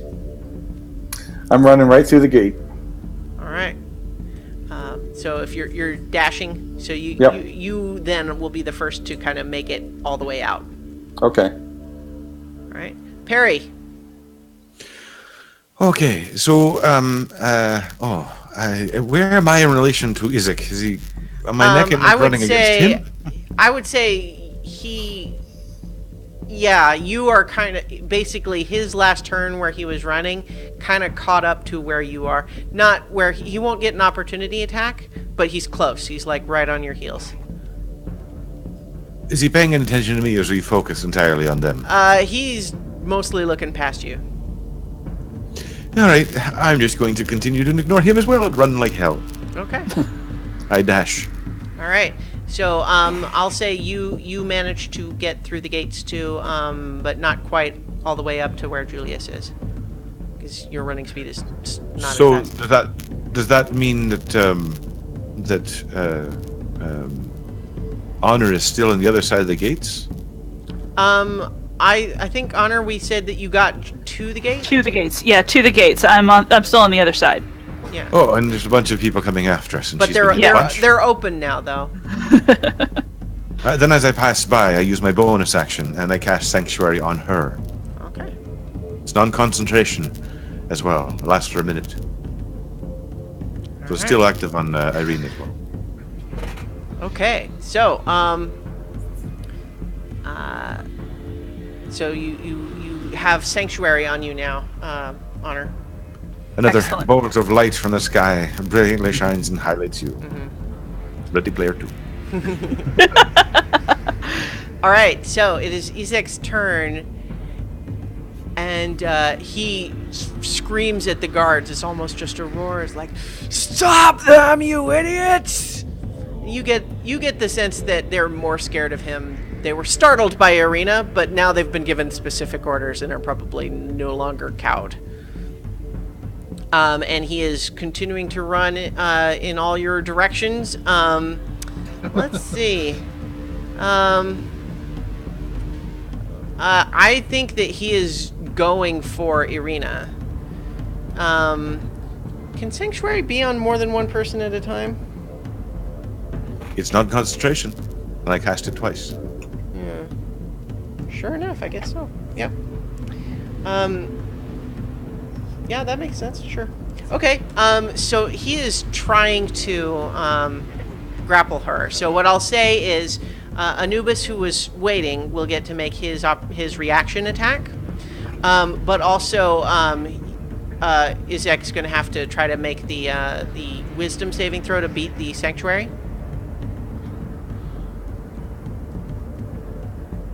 And I think that's not good enough, right? What's your DC? Oh, it's going to be higher than that. 13? Yeah. So he catches up and he is about to just grab her again, but then you see just like something stops him and he looks confused for a second. What? But it like something stops him, and you guys know. Perry knows what it is at least. And then Anubis. He can lose the attacker spell. He can also choose a new target. Okay, yeah. So I think he's so frustrated that something prevents him from attack, grabbing her, that he probably does swing down at Anubis with his battle axe. Anubis does get the attack, so let's say, yeah, and that hits, and that's okay. Another 13 piercing damage. Wow!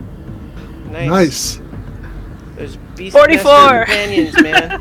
Yes. Okay. Another 13. 73. Okay.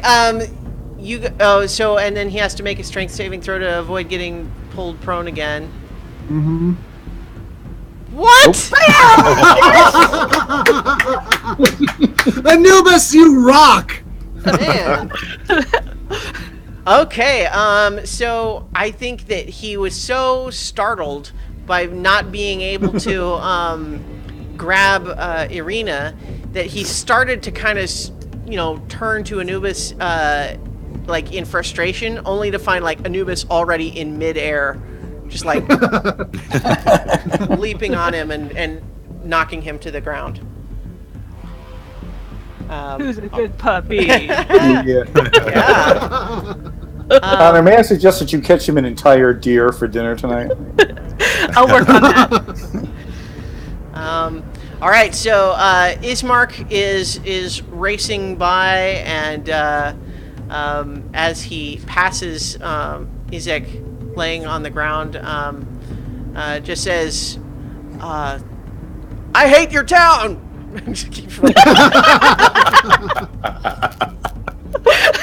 That's going in my notes. Okay, so he runs, and now it's Serena's turn. So because Anubis attacked instead, he's not running with her, but she is now dashing out of the city gates, and so she gets full 60 feet outside the gates. And so now it's the gate guard's turn, and the two that were there are now also going to attack Anubis on her, because he just tackled their boss who had just re-scared. Yeah.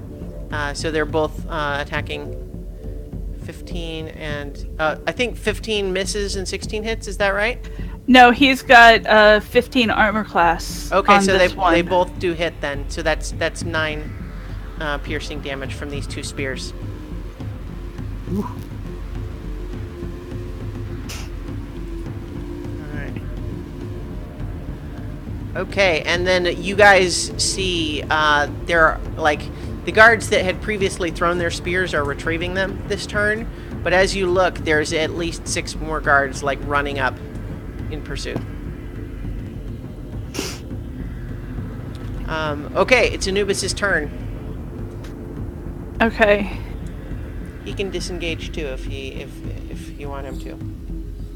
And remember, I'm guarding the door from the far side, so anybody who tries to chase after will have to deal with me. Yeah.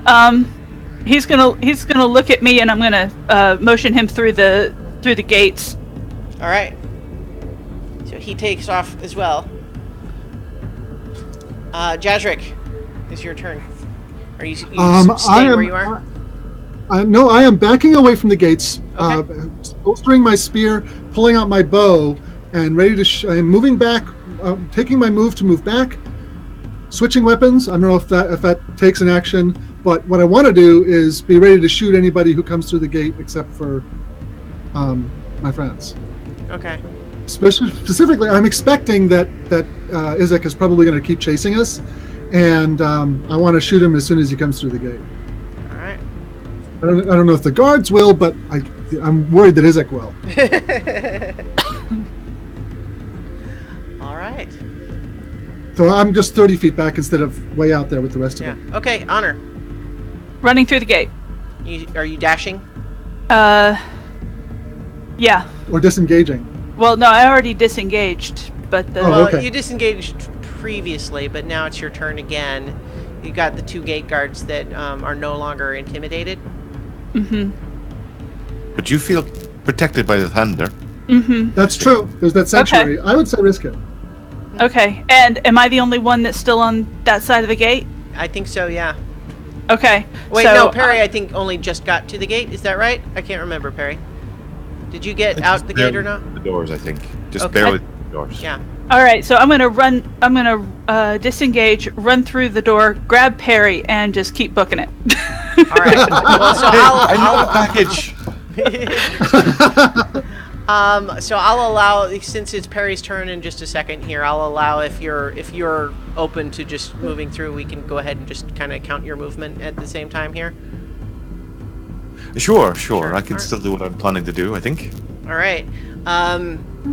So, Julius, your turn. You're further out now. The only one that's ahead of you is Irina, is kind of running ahead still. There's a few little outbuildings here that you're kind of running through along the road. I'm going to slow up and I mean, I don't have any spells I can use that would be any good right now, and I don't have any range weapons. So I guess I just slow up, turn around, and look back to see if anyone needs my help. Like if it would do any good for me to run back and engage. Well, if you have any healing, Honor could really use it. Are you, Honor? Are you near me right now? Probably not Just yet. right now. No, I Okay. think, yeah, she basically just caught up to where you were. Oh, okay. Because I could do lay on hands. I could, sir. My level is 4, so 5 times my level. Yeah. So you could give her up to 20 in Yeah. whatever increment you want. How many points are you down right now? 19. Who else is down hit points right now? Who else is getting? I'm down a little. Yeah. And Anubis is down a little bit. Anubis has really come through for us. Yeah. Yeah. Honor, I'm going to give you 10. Oh, thank you.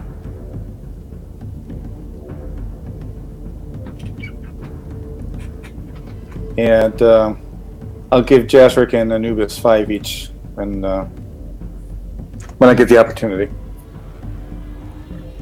Yeah, I'm not up to you guys yet. Right. So hold on to that. And I'm not sure where Anubis is, but I don't think he's up to where I am.